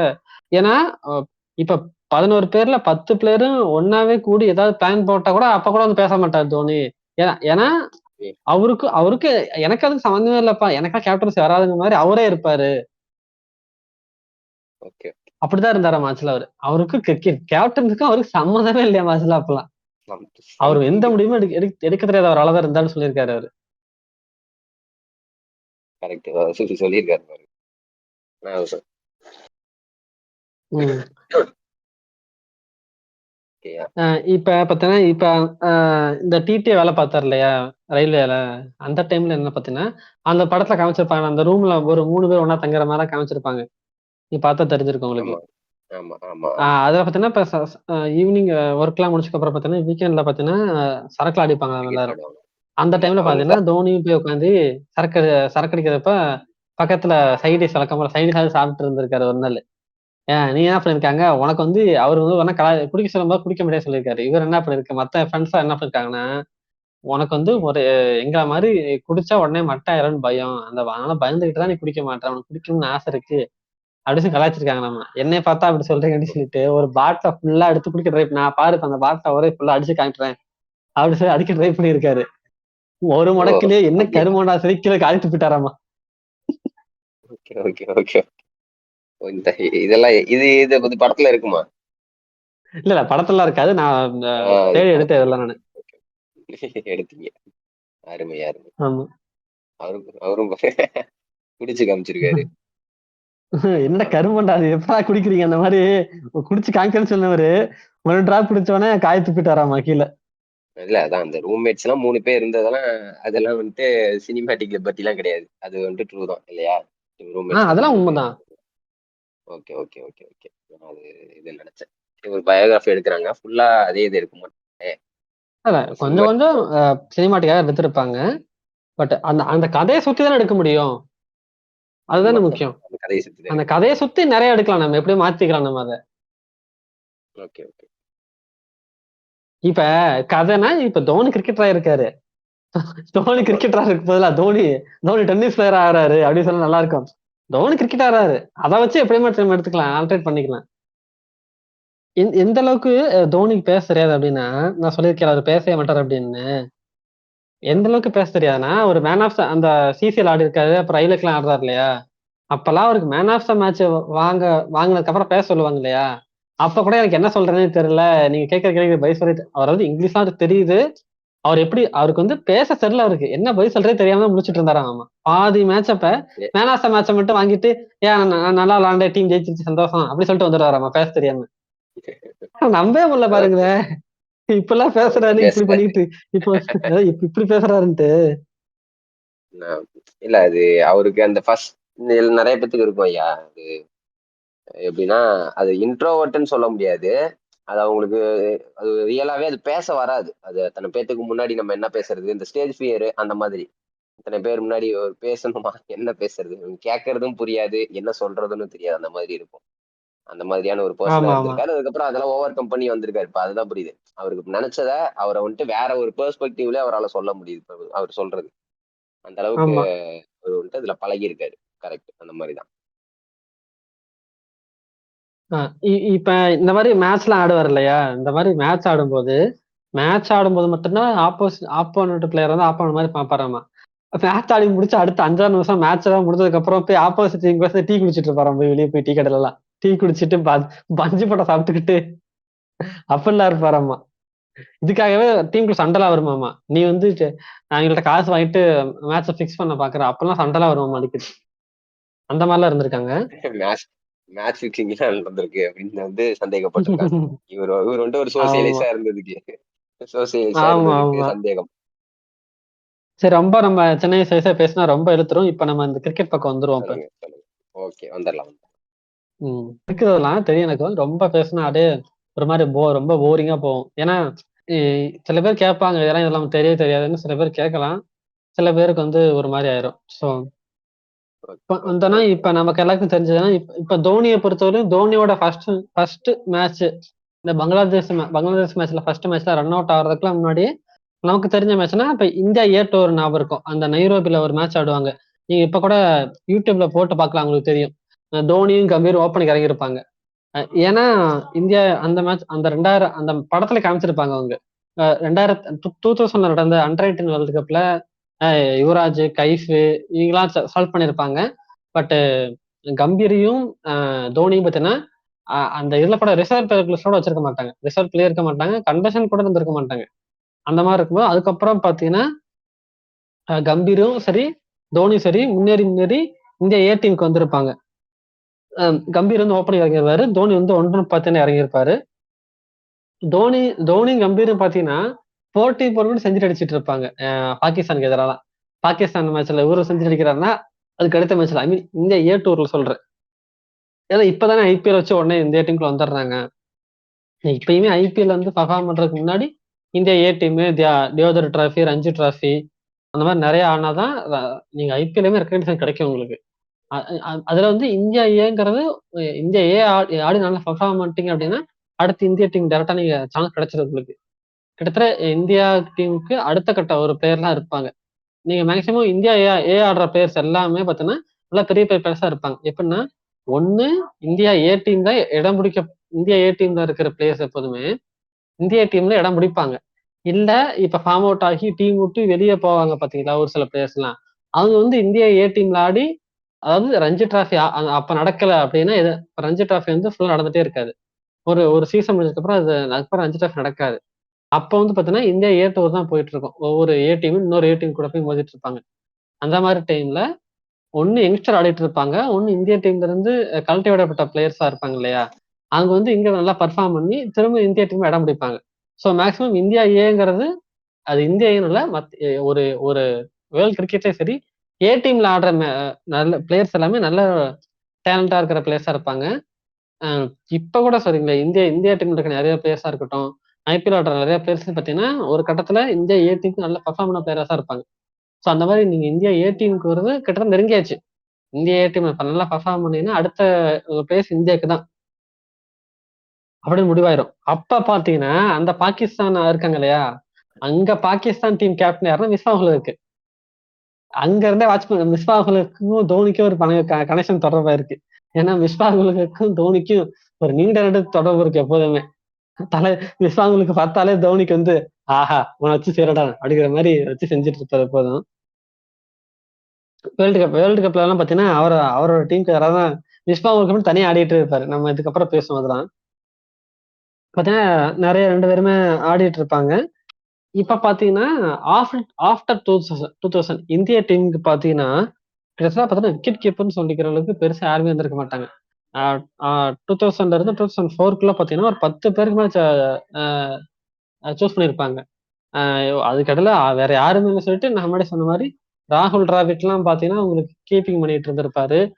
ராகுல் டிராவிட்க்கு அப்புறம் பார்த்திவ் பட்டேல் இருந்திருப்பாரு. பார்த்திவ் பட்டேல் பாத்தீங்கன்னா ரொம்ப ரொம்ப சின்ன வயசுலயே வந்துட்டாரு. என்ன சொல்ல போனா தோனி இவ்வளவு பெருசா கொண்டாடுறான். ஆனா கிட்டத்தட்ட தோனிக்கு முன்னாடி தினேஷ் கார்த்திக் வந்துட்டாங்க. தினேஷ் கார்த்திக்கு முன்னாடியே பார்த்திவ் பட்டேல் வந்துட்டாரு. தோனியோட சின்ன வயசுல 2 பேர் வந்துட்டாங்க. தோனிக்கு வரும்போது கிட்டத்தட்ட 23 வயசா வந்தாரு. 23 வயசு சின்ன வயசா இருந்தாலுமே அதை விட சின்ன வயசுலயே தினேஷ் கார்த்திக்கும் பார்த்திவ் பட்டேல் வந்துட்டாங்க. பார்த்திவ் பட்டேல் டீனேஜ்லயே வந்துட்டாரு. சொல்ல போனா குழந்தை பையன் மாதிரி இருப்பாரு பார்த்திவ் பட்டேல் பாத்தீங்கன்னா. அவர் வேற ஹைட்டு கொஞ்சம் கம்மியா இருக்கு. மத்த பிளேயர்ஸை கம்பேர் பண்றப்ப கொஞ்சம் கம்மியா இருக்கனால அவரை பார்த்தா ரொம்ப சின்ன பையனா இருக்கேப்பா அப்படிங்கிற மாதிரி தான் இருக்கும் பார்க்க உங்களுக்கு. ஸோ அதனாலதான் தினேஷ் கார்த்திக் இப்பதான் ஐபிஎல் ரிட்டையர் ஆயிருப்பாரு. அப்பதான் தோனியோட வயசு கம்மியானவருக்கு. ஆனா ரொம்ப கடமை ஆடிட்டு இருக்காரு. தோனிக்கு முன்னாடி தான் ஆடிட்டு இருக்காரு. ஆனா அவரு இந்த மாதிரி நீங்க பாருங்கள ஒரு 3 to 4 இயர்ஸ்க்குள்ளார 10 பேருக்கு மேல விக்கெட் கீப்பிங் ட்ரை பண்ணி யாருமே செட் ஆகல அப்படிங்கறதுக்காக தான் தோனியுமே டீம் எடுத்திருப்பாங்க. இந்த ஏ சீரிஸ் ஆடிட்டு இருந்தாரு இல்லையா தோனி, அப்ப பாத்தீங்கன்னா இங்க கீப்பரா இருந்தது தினேஷ் கார்த்திக் தான். அப்ப வந்து பாத்தீங்கன்னா லைட்டா ஒரு இன்ஜுரி ஆயிரும். அந்த இன்ஜுரி ஆன டைம்ல இந்தியா ஏக்கு நல்லா பர்ஃபார்ம் பண்ணிட்டு இருப்பாரு. இங்க தினேஷ் கார்த்திக் இன்ஜுரி ஆக அங்க வந்து இந்திய டீமுக்கு நல்லா பர்ஃபார்ம் பண்ண சரி அப்படியே எடுத்து டீம்ல எடுத்து போட்டுறலாம் அப்படிங்கிற மாதிரி இருக்கும். நீங்க அந்த சீனை படத்துலயும் பார்த்திருப்பீங்க. என்ன யார் எடுக்கலாம் அப்படிங்கும்போது தோனி ட்ரை பண்ணலாம் அப்படிங்கிற மாதிரி படத்துல காமிச்சிருப்பாங்க. இப்ப இந்திய டீமுக்கு வந்தாச்சு. இந்தியா டீமுக்கு வந்த உடனே என்ன சொல்லிருக்காங்கன்னா அங்க டீம்மேட்ஸா இருக்கட்டும், வெளியே இருக்க ஆடியன்ஸா இருக்கட்டும், ரிப்போர்ட்டர்ஸா இருப்பாங்க பாத்தீங்களா, அது என்ன சொல்லிருக்காங்கன்னா நீங்க இந்திய டீம் வந்துட்டீங்க, இந்த மாதிரி ஹேர் ஸ்டைலாம் வச்சிருக்காதீங்க. உங்களுக்கு தெரியும் தோனி வந்து லாங் ஹேர் வச்சிருப்பாருன்னு உங்களுக்கு தெரியும். அது எதுக்காக வச்சிருந்தாருன்னா ஜான் ஆப்ரஹாம் ஒரு ஆக்டர் இருக்காரு இல்லையா, அவர் பாத்தீங்கன்னா அப்போ வந்து அந்த லாங் ஹேர் தான் வச்சிருப்பாரு. ஸோ அதனால அவரை பார்த்து இன்ஸ்பயர் ஆகி அந்த லாங் ஹேர் வச்சுட்டு இருந்திருப்பாரு. என்ன சொல்லிருப்பாங்கன்னா இந்திய டீமுக்கு வந்து இருப்பீங்க.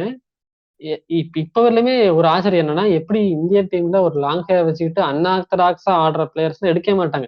சொல்லுவாங்களே ரொம்ப ஆச்சாரமான போர்டு சாமினாங்க. அந்த மாதிரிதான் இருப்பாங்க. உங்களுக்கு தான் நல்லா தெரியுமே ராய் எவ்வளவு இதா இருப்பாங்கன்ட்டு. அத முதுகு தடவி பார்ப்பாங்கல்ல. ஆமா அது முதல் தடவை பாக்குறது வந்து அவங்க வந்து சும்மா இந்த மாதிரி முடிய வச்சுக்கிட்டு அவங்க வந்து நம்பர் 11 பேட்ஸ்மேன் கூட ஸ்ட்ரைட்டா இப்படிதான் ஆடணும் சரியா, கவர்டர் இப்படிதான் ஆடணும் சரியா, நீ தான் சுத்தக்கூடாதுன்னு நினைப்பானுங்க அவனுங்களாம் வந்து. அந்த மாதிரி ஒரு ஆமா ஆமா அந்த மாதிரி காலகட்டத்துல வந்து பாத்தீங்கன்னா அவர் வந்து அன்ஆர்த்தடாக்ஸா ஆடுறாரு. அவர் எது எல்லாத்துலயும் பாத்தீங்கன்னா அன்ஆர்த்தடாக்ஸ் தான். அவர் கேப்டன்சி பண்றதா இருக்கட்டும் சரி, ஒரு பேட்டிங் பண்றதா இருக்கட்டும் சரி, கீப்பிங்லுமே ஆக்சுவலா அவர் அப்படிதான். அவரு தான் one of the best keeper. ஆனா அவருக்கு டெக்னிக்கே இருக்காது. அவர் எப்படி அவர் ப்ராக்டிஸ் பண்ணி அதிகமா பார்க்க மாட்டோம் நம்ம. அவர் எப்படி கீப்பிங் பண்றாருன்னு அவருக்கே தெரியாது. சொல்வார் கேட்டா எனக்கா வருதுன்னு சொல்றாரு. அவர் மத்த கீப்பர் எல்லாம் ஒரு மாதிரி கீப்பிங் பண்ணா இவர் மட்டும் வேற மாதிரி கீப்பிங் பண்ணிட்டு இருப்பாரு. அது எல்லாமே இருக்கும். ஃபுல்லா அன்ஆக்டராக தான் இருப்பாரு. ஃபர்ஸ்ட் என்ன சொன்னாலும் முடிய வெட்டிருங்க, இது வந்து ஒரு மாதிரி இருக்கும். இந்த மாதிரி முடி வச்சிருக்க ஒரு பிளேயர் வந்து இந்தியன் டீம்ல இருக்கா அப்படின்னு சொல்லும்போது எங்களுக்கு அசிங்கமா இருக்கும், நல்லா இருக்காது வெட்டுன்னு சொல்லும்போது நான் வெட்ட மாட்டேன், இந்த முடியை வச்சு நான் நல்லா பர்ஃபார்ம் பண்ணி காட்டுறேன். இந்த முடிய ரோல் மாடலா எடுத்துக்கிட்டு இந்த முடி மாதிரியே பல பேர் முடி வளர்ப்பாங்க, அந்த அளவுக்கு நான் உச்சகட்டத்துக்கு நான் போய் காட்டுவேன் அப்படின்னு சொன்னாரு. செஞ்சும் காட்டாரு கடைசியில. இப்ப அடுத்து என்ன பண்ணிருப்பாங்கன்னா நமக்கு எல்லாம் தெரிஞ்சிருக்கும். ஃபர்ஸ்ட் பால பாத்தீங்கன்னா ரன் அவுட் ஆயிருப்பாரு பங்களாதேஷ் கூட. அதெல்லாம் நமக்கு ஒரு தோனி ஃபேனா இருக்கட்டும் மத்த கிரிக்கெட் பிளேயருக்குமே தோனியோட ஃபர்ஸ்ட் மேட்ச் வந்து டக் அவுட் ஆயிருவாரு. ஆக்சுவலா இது ஒரு இது போல ஒரு நல்ல ஒரு பெரிய பிளேயர்ஸ் எல்லாம் பாத்தீங்கன்னா டக் அவுட் ஆயிருப்பாங்க. எல்லா பிளேயர்ஸுமே கிடையாது. பார்த்தோன்னா சச்சின் பார்த்தோன்னா ஃபர்ஸ்ட் மேட்ச் டக் அவுட் ஆயிருப்பாரு. Suresh Raina first match duck out. Dhoni first match duck out. இதே மாதிரி Shikhar Dhawan first match duck out. அந்த மாதிரி ஒரு நல்லா நல்லா பெரிய பெரிய பிளேயர்ஸ்லாம் ஃபர்ஸ்ட் மேட்ச் டக் அவுட் ஆயிருவாங்க போலப்பா. இந்த மாதிரி ஆயிடுவாரா அதுக்கு பார்த்தீங்கன்னா தேர்ட் மேட்ச்லாம் பார்த்தீங்கன்னா ஒரே சிக்ஸ் அடிச்சிருப்பாரு. ஃபர்ஸ்ட் மேட்சும் டக் அவுட் ஆயிருவாரு. ரெண்டாவது மேட்ச் பெருசா பெர்ஃபார்ம் பண்ண மாட்டாரு. தேர்ட் மேட்ச்ல ஒரு சிக்ஸ், ஒரு 3 கேட்ச், ரெண்டு ஸ்டம்பிங் அடிச்சிருப்பாரு. ஆனா இந்த இதுலயுமே பாத்தீங்கன்னா பெருசா குறிப்பிட்டு சொல்ற அளவுக்கு பர்ஃபார்மன்ஸ் கிடையாது உங்களுக்கு. ஏன்னா அவங்களே கீப்பிங் வேற யாரும் இல்லை அப்படிங்கிற டீம் எடுத்திருக்காங்க. தோனியோட பர்ஃபார்மன்ஸை பார்த்து மிரண்டு போய் எடுத்ததால அதுக்கு அடுத்த கட்டம் தான். கீப்பிங் ஒரு ஆள் வேணும். இவங்களுக்கு 3 மேட்ச் சான்ஸ் கொடுத்து 3 மேட்ச்ல பெருசா ஒன்றும் பண்ணல. கீப்பிங்குமே ரொம்ப ஆஹா ஓஹோன்னு சொல்லிட்டு கேட்கறதுலாம் கிடையாது. அவர் எண்ட் ஆஃப் த கரியர்ல முடிக்கிற டைம்ல தான் பெரிய கீப்பரா முடிச்சாரே தவிர, அவருக்கு கீப்பிங் பண்ண ஆரம்பிச்ச டைம்ல ரொம்ப சில்லி கேட்ச் தான் விட்டுட்டு இருப்பாரு, ஸ்டம்பிங்ஸ் தான் விட்டுட்டு இருப்பாரு. ஸோ அந்த மாதிரி இருக்கும். அதுக்கு அடுத்துதான் பாத்தீங்கன்னா எல்லாரும் என்ன நினைச்சாங்கன்னா டிராப் பண்ணிடுவாங்க. ஏன்னா பங்களாதேஷ்ங்கிறது கம்பேரிட்டிவ்லி கொஞ்சம் வீக் டீம் தான். இந்தியாவோட கம்பேர் பண்ணும்போது கொஞ்சம் வீக் டீமா இருக்கு. அந்த டீம் கூடயே கீப்பிங்லயும் போற பர்ஃபார்ம் பண்றாரு. பேட்டிங்ல பர்ஃபார்ம் பண்ணல தான் ஓகே. ஆனா டீம் எடுத்தது கீப்பிங் அங்க மட்டும்தான் அவர் அதுலயே அவங்க பர்ஃபார்ம் பண்ணல அப்படிங்கிறப்ப அடுத்து யாரோ ஒருத்தர் தினேஷ் கார்த்திகோ இல்ல பார்த்திவ் பட்டேலையுமே இது பண்ணிடுவாங்க, எடுத்துருவாங்க அப்படின்னு நினைச்சாங்க. ஆனா பாத்தீங்கன்னா பாகிஸ்தான் சீரீஸ் வருது. பாகிஸ்தான் சீரீஸ்லயும் தோனியை தான் கீப்பரா போட்டிருக்காங்க. மேபி இனிமே செட் ஆக மாட்டாரு அப்படின்னு நினைச்சிருந்தாலுமே ஹிஸ்டரி வேற மாதிரி மாறி இருக்கலாம். எனக்கு அப்படிதான் தோணும். நிறைய இடத்துல வந்து அந்த இது அவருக்கு சான்ஸ் நிறைய கொடுத்து காப்பாத்திருக்காங்க சொல்லலாம் அப்படிலாம். அதனால அடுத்து பாகிஸ்தான் சீரீஸ் வரும். இப்ப நான் ஏன் சொல்லியிருக்கேன்னா நிறைய சான்ஸ் தரான்னு சொல்லியிருக்கேன் இல்லையா? ஏன் சான்ஸ் தரான்னு சொல்றேன் அப்படின்னா, இப்ப இந்த பங்களாதேஷ் சீரீஸ்ல அவருக்கு வந்து சான்ஸ் கொடுத்துட்டாங்க கீப்பிங்ல.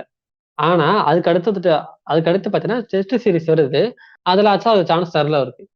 அந்த சீரீஸ்ல பாத்தீங்கன்னா அவருக்கு டீம்ல எடுத்திருக்க மாட்டாங்க. 15 ஸ்குவாட்ல கூட இருக்க மாட்டாரு. தினேஷ் கார்த்திக் தான் கீப்பரா இருப்பாரு. தினேஷ் கார்த்திக் கீப்பரா இருந்திருப்பாரு. தினேஷ் கார்த்திக் கீப்பரா இருந்து நல்லா கீப்பிங் பர்ஃபார்ம் பண்ணிருப்பாரு. பேட்டிங்லயுமே ஒரு 93 அடிச்சிருப்பாரு. நினைச்சு பாருங்க, நீங்க ஒழுங்கா பர்ஃபார்ம் பண்ணல. கீப்பிங்லயும் சரி, பேட்டிங்லயும் சரி. உங்களுக்கு ஆப்போனண்டா ஐ மீன் இந்திய டீமுக்குள்ளே உங்களுக்கு உங்களுக்கு உங்களுக்கு பதிலா ஒரு பிளேயர் வர காத்திருக்காரு. அவரு டெஸ்ட்ல ஏன்னா ஓடியை விட டெஸ்டா டெக்னிக் அதிகமா வேணும் உங்களுக்கு. அப்பதான் நல்லா பர்ஃபார்ம் பண்ண முடியும். ஒரு வீக் பவுலிங்க்கு எதிராகவே உங்களால் அடிக்க முடியல.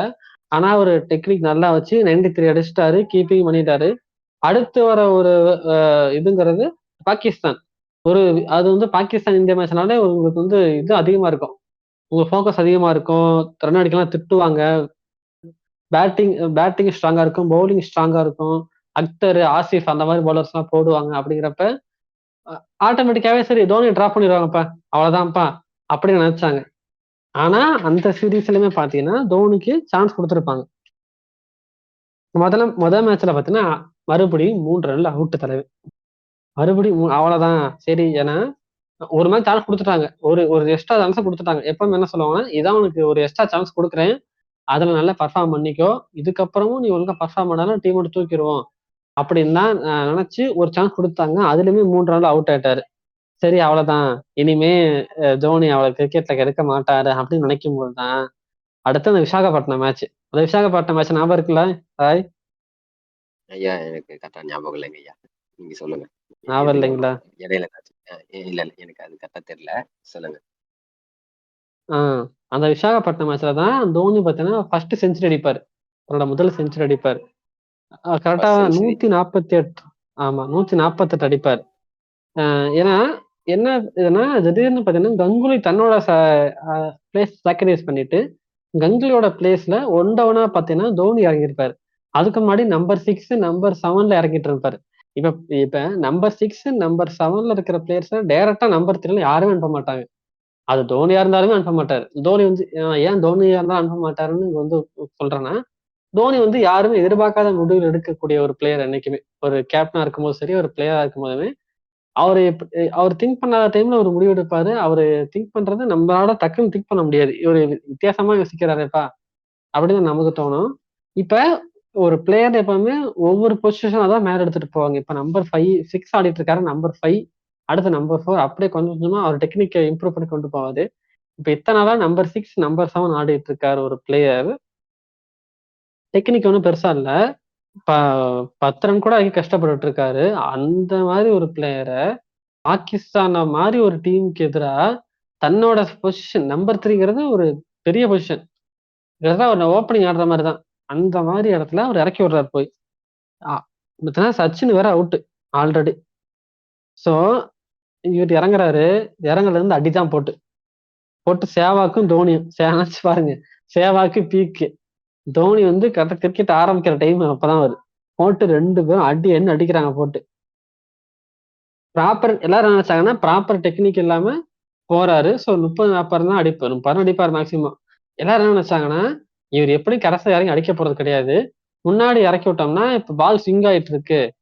ஸோ அதனால அந்த ஸ்விங்கை கண்ட்ரோல் பண்ணுவாரு. 30-40 ரன் அடிச்சு எடுத்துட்டாருன்னா டீம் வந்து ஒரு 50-60 ரன் வந்துடும். அதுக்கப்புறம் நம்ம இறங்கி ஆடுறதுக்காக தான் இறக்கி விட்டுருக்காரு அப்படின்னு நினைச்சாங்க. ஆனா அவரே 148 ரன் அடிச்சிருக்காரு. நீங்க 148 ரன் பாகிஸ்தானோட பவுலிங் அட்டாக்கு எதிரா நீங்க நினைச்சு பாருங்க. அப்பா சோயிப் அக்தர் இருக்காரு, ஆசிஃப் இருக்காரு, அசாக்கு, அஃப்ரிடி, இந்த மாதிரி இருக்கும்போது ஒரு 5வது மேட்ச் தான் நீங்க ஆடுறீங்க. 5வது 6வது மேட்ச் தான் ஆடுறீங்க. இப்பதான் ஃபர்ஸ்ட் நீங்க நம்பர் 3 இறக்கி விட்டுருக்காங்க. சச்சினே அவுட் ஆன காலகட்டத்துல 148 ரன் ஒரு ப்ராப்பர் டெக்னிக்கே இல்லாம, சரிங்களா, அந்த மாதிரி அடிக்கிறாரு. அடிச்சு ஜெயிக்க வச்சிட்டாரு. 148ங்கிறதுலாம் ஒரு பெரிய ஸ்கோர் அப்ப. ஏன்னா பொதுவா செஞ்சுரி அடிப்பாங்க, செஞ்சுரி அடிச்சுட்டு அவுட் ஆயிடுவாங்க. 110 அவ்வளவுதான் அடிப்பாங்க மேக்ஸிமம். நீங்க 130, 140 ரொம்ப ரேரா தான் கேள்விப்படுவீங்க. அந்த ஒரு 140, 150 அடிக்கிற பிளேயருமே ஒரு பெரிய பிளேயரா இருப்பாரு. நல்ல பெரிய ரெக்கார்ட்ஸ் எல்லாம் வச்சு ஒரு 10-12 செஞ்சுரி அடிச்ச பிளேயர் தான் எப்போதுமே அந்த மாதிரி ஒரு காலம் வச்சிருப்பாரு. இவர் இப்பதான் 5வது மேட்சே ஆடுறாரு. அதுலயும் முதல் செஞ்சுரி இதுதான்.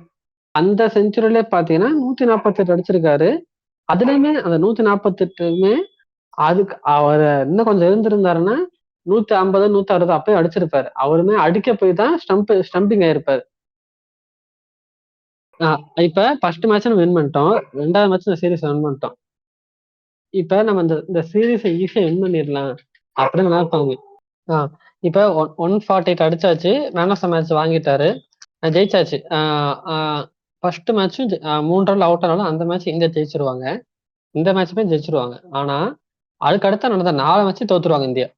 ஸோ ஃபர்ஸ்ட் 2-0 லீடிங் எடுத்து அதுக்கப்புறம் பாத்தீங்கன்னா தோத்துருவாங்க, சீரீஸ் தோத்துருவாங்க.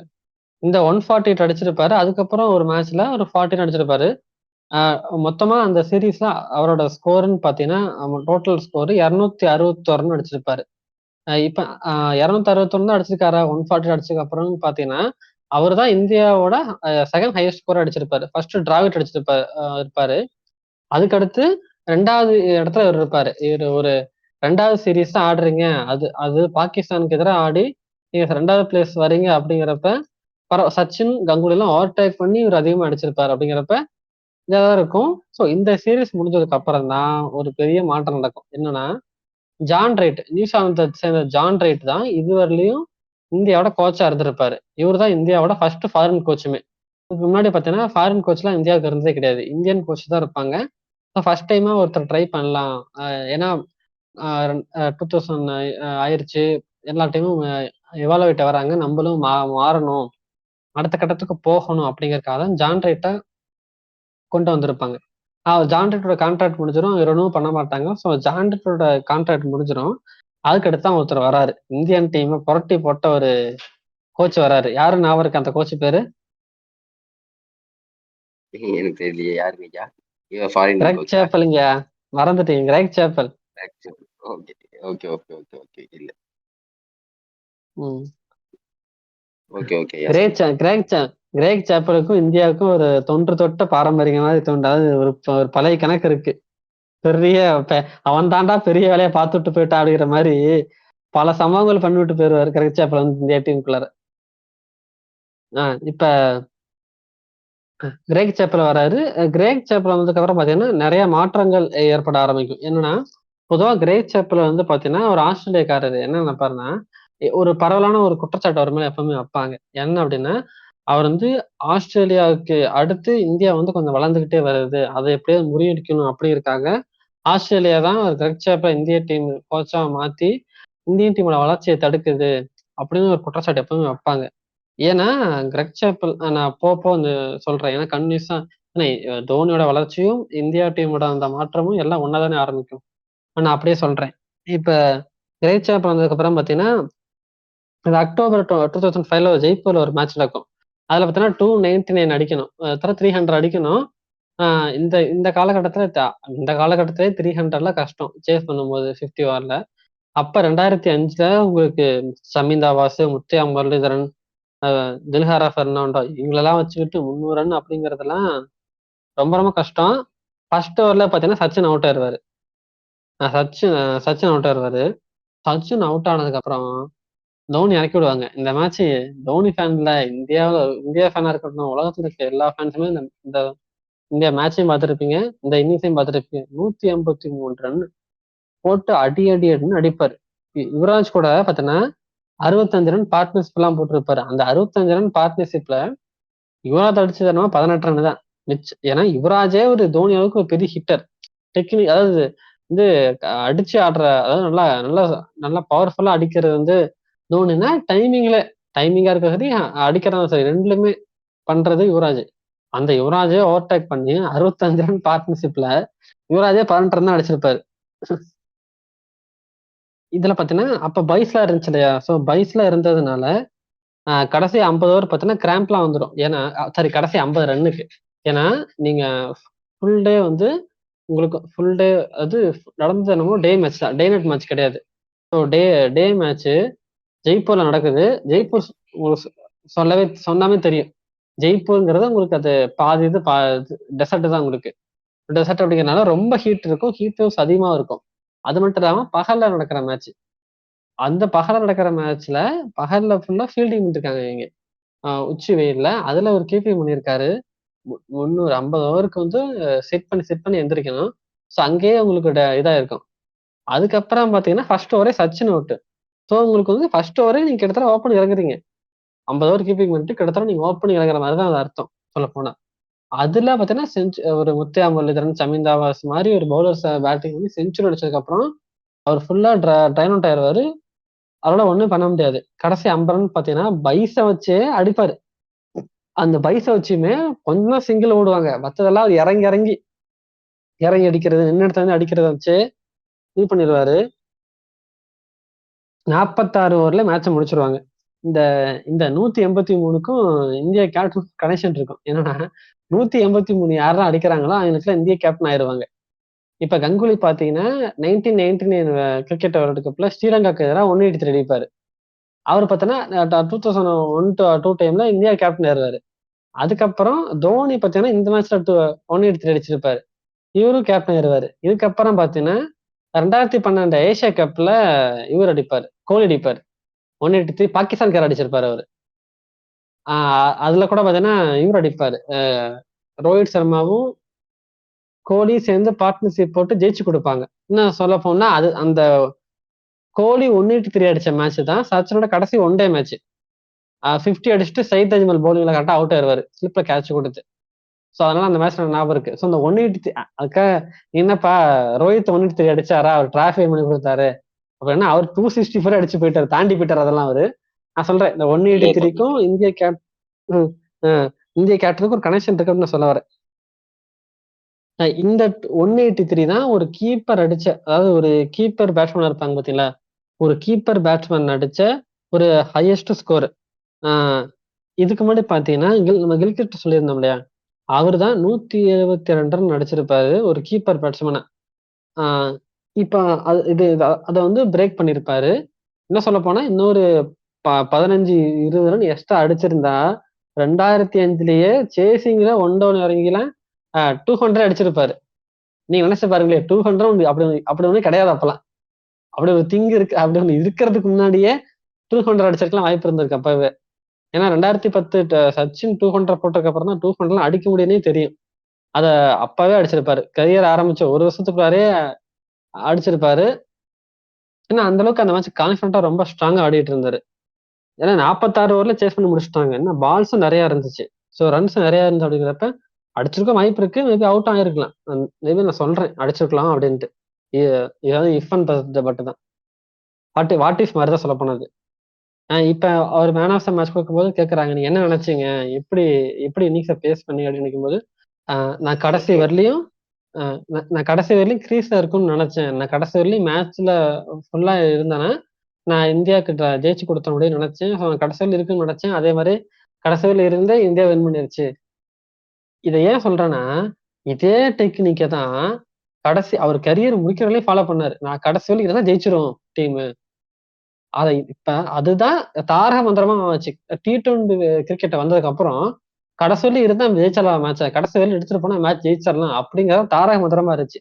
அது எல்லாமே இப்ப T20 கிரிக்கெட் வர்றதுக்கு முன்னாடியே அதெல்லாம் அவருக்கு தெரிஞ்சிருக்குது. ஒரு கடைசி வரையும் எடுத்துட்டு போனா ஜெயிச்சிடலாம் மேட்ச் எப்போதுமே. அதத்தான் அவரும் ஃபாலோ பண்ணாரு. இப்ப வரலையுமே வேர்ல்டு கிரிக்கெட்ல அதத்தான் ஃபாலோ பண்றாங்க. கடைசி வரையும் எடுத்துட்டு போகணும், கடைசி வரையும் எடுத்துட்டு போனா ஜெயிச்சிடலாம் அப்படிங்கறதான் இன்ன வரையும் ஃபாலோ பண்ணிட்டு இருக்காங்க. அதனால அவர் அப்பவே தெரிஞ்சிருக்கு ஆக்சுவலா சொல்ல போனா அவருக்கு. ஆனா அவர் கடைசியில எனக்கு எடுத்துட்டு போல. 46 ஓவர்ல மேட்ச முடிச்சிட்டாரு. அவர்ட்ட கேட்கும்போது இப்ப தெரியுமா, நீங்க தான் கேட்பாங்க ஆக்சுவலா அவர்ட்ட. நீங்க தான் இப்ப 183 அடிச்சு விக்கெட் கீப்பர் பேட்ஸ்மேன்ல ஹையஸ்ட் ஸ்கோரா இருக்கிறீங்க தெரியுமான்னு கேட்டதுக்கு, நான் 160 அடிச்சதுக்கு அப்புறம் தான் ஞாபகம் வந்துச்சு. கில்கிரிஸ்ட் 172 அடிச்சிருக்காரு அப்படின்ட்டு. ஸோ 160 வந்ததுக்கு அப்புறம் தான் அந்த 172 தாண்டணும் முடிவு பண்ணியிருந்தேன். அதை தாண்டணும் முடிவு பண்ணேன் அப்படின்னு சொல்லியிருப்பாரு. இதை ஏன் நான் சொல்றேன்னா, எப்போதுமே நீங்க அந்த ரெக்கார்டை பார்த்து இல்ல ஸ்கோர் போர்டை பார்த்து ஆனீங்கன்னா உங்களுக்கு ப்ரெஷர் தொத்திக்கும் மைண்ட்ல. நீங்க சார் ஒரு அதாவது ஃப்ளோல போயிட்டே இருக்கணும் அப்படியே. பாலுக்கு ஆடணும் சொல்ல போனா. ஸ்கோர் போர்டுக்கு ஆடக்கூடாது, பவுலருக்கு ஆடக்கூடாது. இதுதான் நேத்து மேட்ச் நடந்துச்சு. பும்ராங்கிறதுக்கு பாடக்கூடாது. அந்த பால் என்ன பால், அது நல்ல பாலா, அவுட் ஆயிரும் அதை பார்த்தா அந்த பும்ராங்கிற பிளேயருக்கு ஆடினோம்னா நம்ம அங்க ஸ்டக் ஆயிரும் அப்படியே இன்னிங்ஸ்ல. அந்த மாதிரிதான் எப்பவுமே. ஏன்னா அவர் வந்து மொத்த முரளிதரன், சமீந்தா வாசு, தில்ஹாரா பெர்னாண்டோ அப்படின்னு நினைச்சு ஆடி இருந்தா அவரு அவுட் ஆயிருக்கூட வாய்ப்பு இருக்கு. நான் பாலை பார்த்து ஆடுறேன்னு நினைச்சு ஒரு ஆடினது அவருக்கு ரொம்ப கை கொடுத்துருச்சு. இப்ப நான் ஏன் கிரெக் சாப்பல் அப்படின்னு சொன்னேன்னா, கிரெக் சாப்பல் வந்து 2007 வேர்ல்டு கப்ல ஒரு பெரிய வேலையை பண்ணிட்டு போயிடுவாரு. அதாவது எப்படின்னா, நீங்க சச்சின் டெண்டுல்கரை எத்தனாவது இறப்பீங்க கோச்சா இருந்தா? ராய் நீங்க சொல்லுங்களேன். சச்சினை யார் ஐயா? எத்தனாவது இறக்கி விடுவீங்க? அவரு ஓப்பனர் ஆடுறாரு. ஓப்பனர் தானே அவரை இருக்கும். வேர்ல்டு கப்ல 6வது இறக்கி விடுவாரு கிரெக் சாப்பல் தெரியுமா?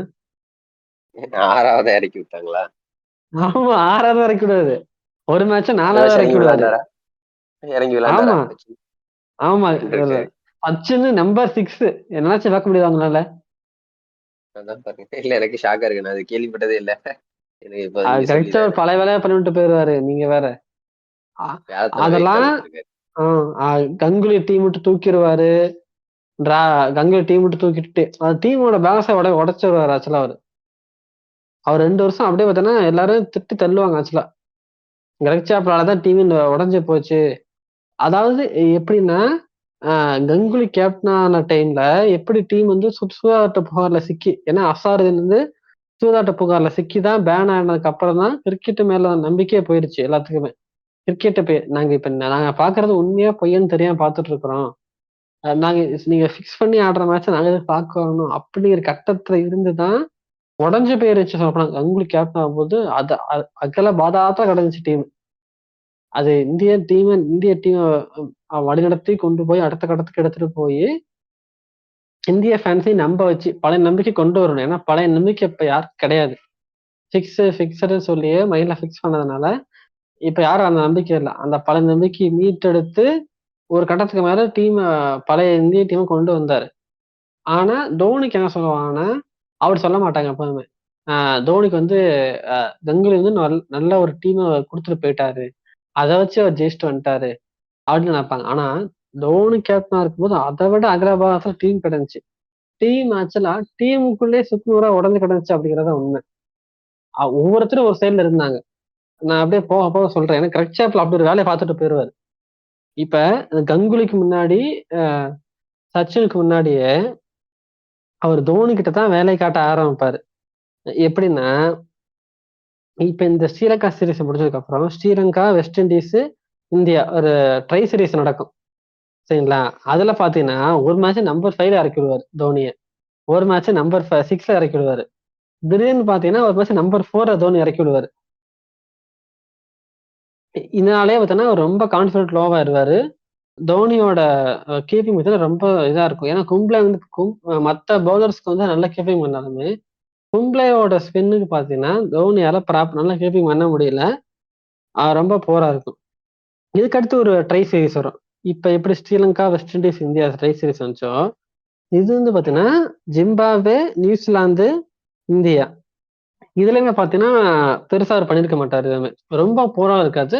நார்மலா இப்ப 148 அடிச்ச மாரி, 183 அடிச்ச மாரி இல்லனாலும் ஒரு 40 ஒரு அங்கங்க ஒரு 2, 3 ஒரு 1, 2 50 அப்படின்னு அடிப்பாரு. அந்த ரொம்ப அப்படியே வந்தாலே செஞ்சுரி தாண்டா, 50 தாண்டா அப்படிங்கிற மாரிலாம் எதுவும் இருந்திருக்காது. ஆனா அவரோட கீப்பிங் ஒரு சில இடத்துல ரொம்ப பாராட்டுற மாரி இருக்கும். ஒரு சில இடத்துல ரொம்ப இதெல்லாம் இந்த கேட்ச்லாமாப்பா விடுவீங்க? அந்த மாரி போய் நிக்கும் ஒரு சில கேட்ச்லாம். இப்ப இந்த மாரி இந்த சீரிஸ்லாம் முடிச்சதுக்கு அப்புறம், அடுத்த டெஸ்ட் சீரிஸ் வரும். அதுலயுமே பார்த்தீங்கன்னா, வழக்கம் போல தான். எல்லாமே தெரியும். உங்களுக்கு நீங்க சொல்ற வச்சு கண்டுபிடிச்சிருப்பீங்க எல்லாருமே என்னன்னா, அவர் வந்து ஓடிஐக்கு மட்டும் தான் கீப்பிங் பண்ணிட்டு இருந்தாரு. பேட்ஸ்மேனா ஆடிட்டு இருந்தாரு.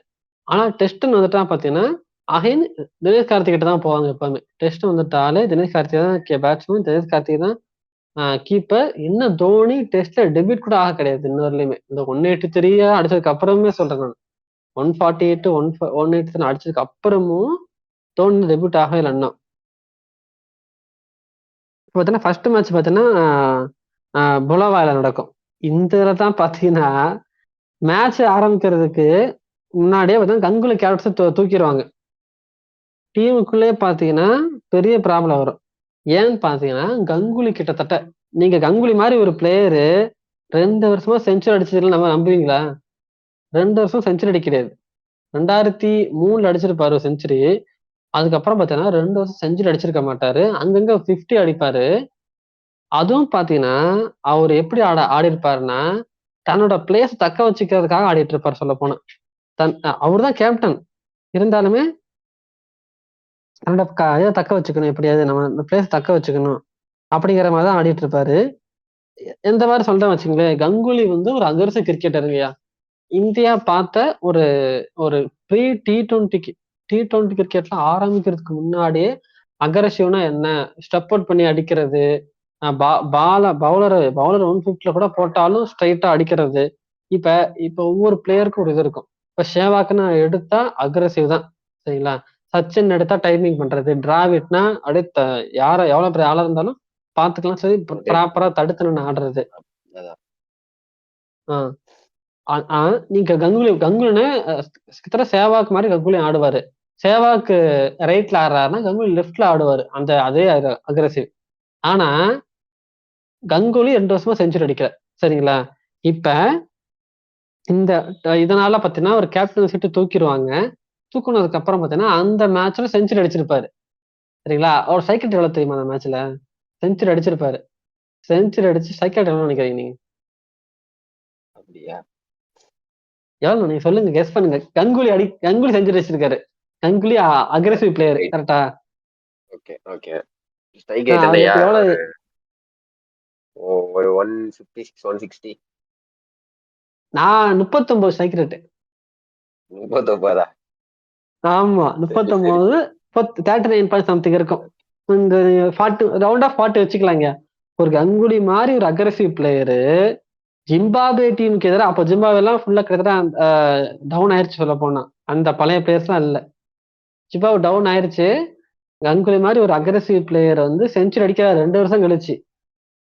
அதுவும் எப்பன்னா நம்ம கேப்டன்சி விட்டு தூக்கிட்டாங்க. எப்படியோ செஞ்சுரி அடிச்சிடணும்னு இன்னும் சொல்லப்போனா அந்த 2005ல இருந்து 2008 வரலையுமே ஒரு 2007 அந்த அவர் அந்த கடந்த 2, 3 வருஷம் என்ன பண்ணிட்டு இருப்பாருன்னா, எப்படியாவது செஞ்சுரி அடிச்சிடணும் நம்ம. ரன் அடிச்சிடணும் ரொம்ப பால வேஸ்ட் பண்ண ஆரம்பிச்சாரு ஒரு கட்டத்துக்கு அப்புறம். நான் நம்பவே முடியல. கங்குலி மாதிரி ஒரு பிளேயர் வந்து ஒரு 40 சைக்கிள்ஸ் ஆடுறாரு டெஸ்ட்ல அப்படிங்கிறத. அது எப்படின்னா கடைசியா பாத்தீங்கன்னா டிசம்பர் 2003 தான் அடிச்சிருப்பாரு செஞ்சுரி. அதுக்கப்புறம் செப்டம்பர் 2005ல தான் அடிச்சிருப்பாரு செஞ்சுரி. அந்த பிரிஸ்பேன்ல பாத்தீங்கன்னா 144 அடிப்பாரு. அதுக்கப்புறம் பாத்தீங்கன்னா இதுலதான் கரெக்டா 101 அடிச்சுட்டு கரெக்டா அவுட் ஆயிருவாரு. 101 அடிச்சுட்டு கரெக்டா அவுட் ஆயிருவாரு. ஆனா டீம் வந்து பாத்தீங்கன்னா கொஞ்சம் உடைய ஆரம்பிச்சிடும். இவர் கேப்டன்ஸை தூக்கிட்டாங்க. டீம் கொஞ்சம் கொஞ்சமா அந்த ஒற்றுமை இல்ல அந்த மாதிரி இருக்கு. இதுக்கு அடுத்துதான் பாத்தீங்கன்னா ஸ்ரீலங்காவோட சீரிஸ் வருது. இதுலயுமே பாத்தீங்கன்னா கங்குலிக்கு முன்னாடியே பாத்தீங்கன்னா ஆஹ் தோனி தான் மாட்டினது. அந்த சீரீஸா பாத்தீங்கன்னா 6-1 7 மேட்ச் நடக்கும். 7 மேட்ச்ல 6 மேட்ச் இந்தியா வின் பண்ணிடும். ஒரு மேட்ச் தான் ஸ்ரீலங்கா win பண்ணிருப்பாங்க. இந்த மேட்ச்லயுமே பாத்தீங்கன்னா மாத்தி மாத்தி போய் இறக்கி விட்டுருப்பாரு கட்சாப்ல தோனியை போட்டு படாபடு படுத்தி விட்டுருவாரு. ஒரு மேட்ச் பினிஷ் பண்ணி இறக்கி விடுவாரு, ஒரு மேட்ச் நம்பர் 4 இறக்கி விடுவாரு, ஒரு மேட்ச் நம்பர் 5 இறக்கி விடுவாரு. அந்த ஒரு மேட்ச் கூட தோனி தான் பினிஷ் பண்ண முடியாம போயிடும். கடைசி 6 பாலுக்கு 9 ரன் இருக்கும். தோனி பேட்டிங்ல இருப்பாரு. கங்கு அதாவது ஜெயசூர்யா பவுலிங் போடுவாரு. நான் சொல்லப்போனா தோனியோட ஃபர்ஸ்ட் பினிஷிங்கே ஃபிளாப் தான். தோனி ஒரு பெஸ்ட் பினிஷர்னு அவரை விட பினிஷர் யாருமே கிடையாதுன்னு சொல்ற ஒரு பிளேயர் 6 பாலுக்கு 9 ரன் அடிக்க முடியாம நீ தோத்துட்டு வர அந்த மேட்ச். அந்த சீரீஸ்ல பாத்தீங்கன்னா கடைசி மேட்ச் 80 ரன் அடிச்சு வின் பண்ணி கொடுத்துருவாங்க. வின் பண்ணி கொடுத்துருவாரு. இப்ப இந்த சீரீஸ் இப்ப எப்பவுமே தெரியும், ஒரு ஒரு சீரீஸ்னா ஒரு டெஸ்ட் மேட்ச் நடந்தா டெஸ்ட் மேட்ச் நடந்த உடனே ஓடிஐ மேட்ச் நடக்கும். ஓடி சீரிஸ் நடந்தா அதுக்கடுத்து டெஸ்ட் மேட்ச் நடக்கும் அந்த டீம் கூடவே. அப்பெல்லாம் அப்படிதான் இருக்கும். இப்ப ஆக்சுவலா அது கம்மியாயிருச்சு. டெஸ்ட் மட்டும் தான் இப்பெல்லாம் ஆடுறாங்க, ஓடினா ஓடிஐ மட்டும் தான் ஆடுறாங்க.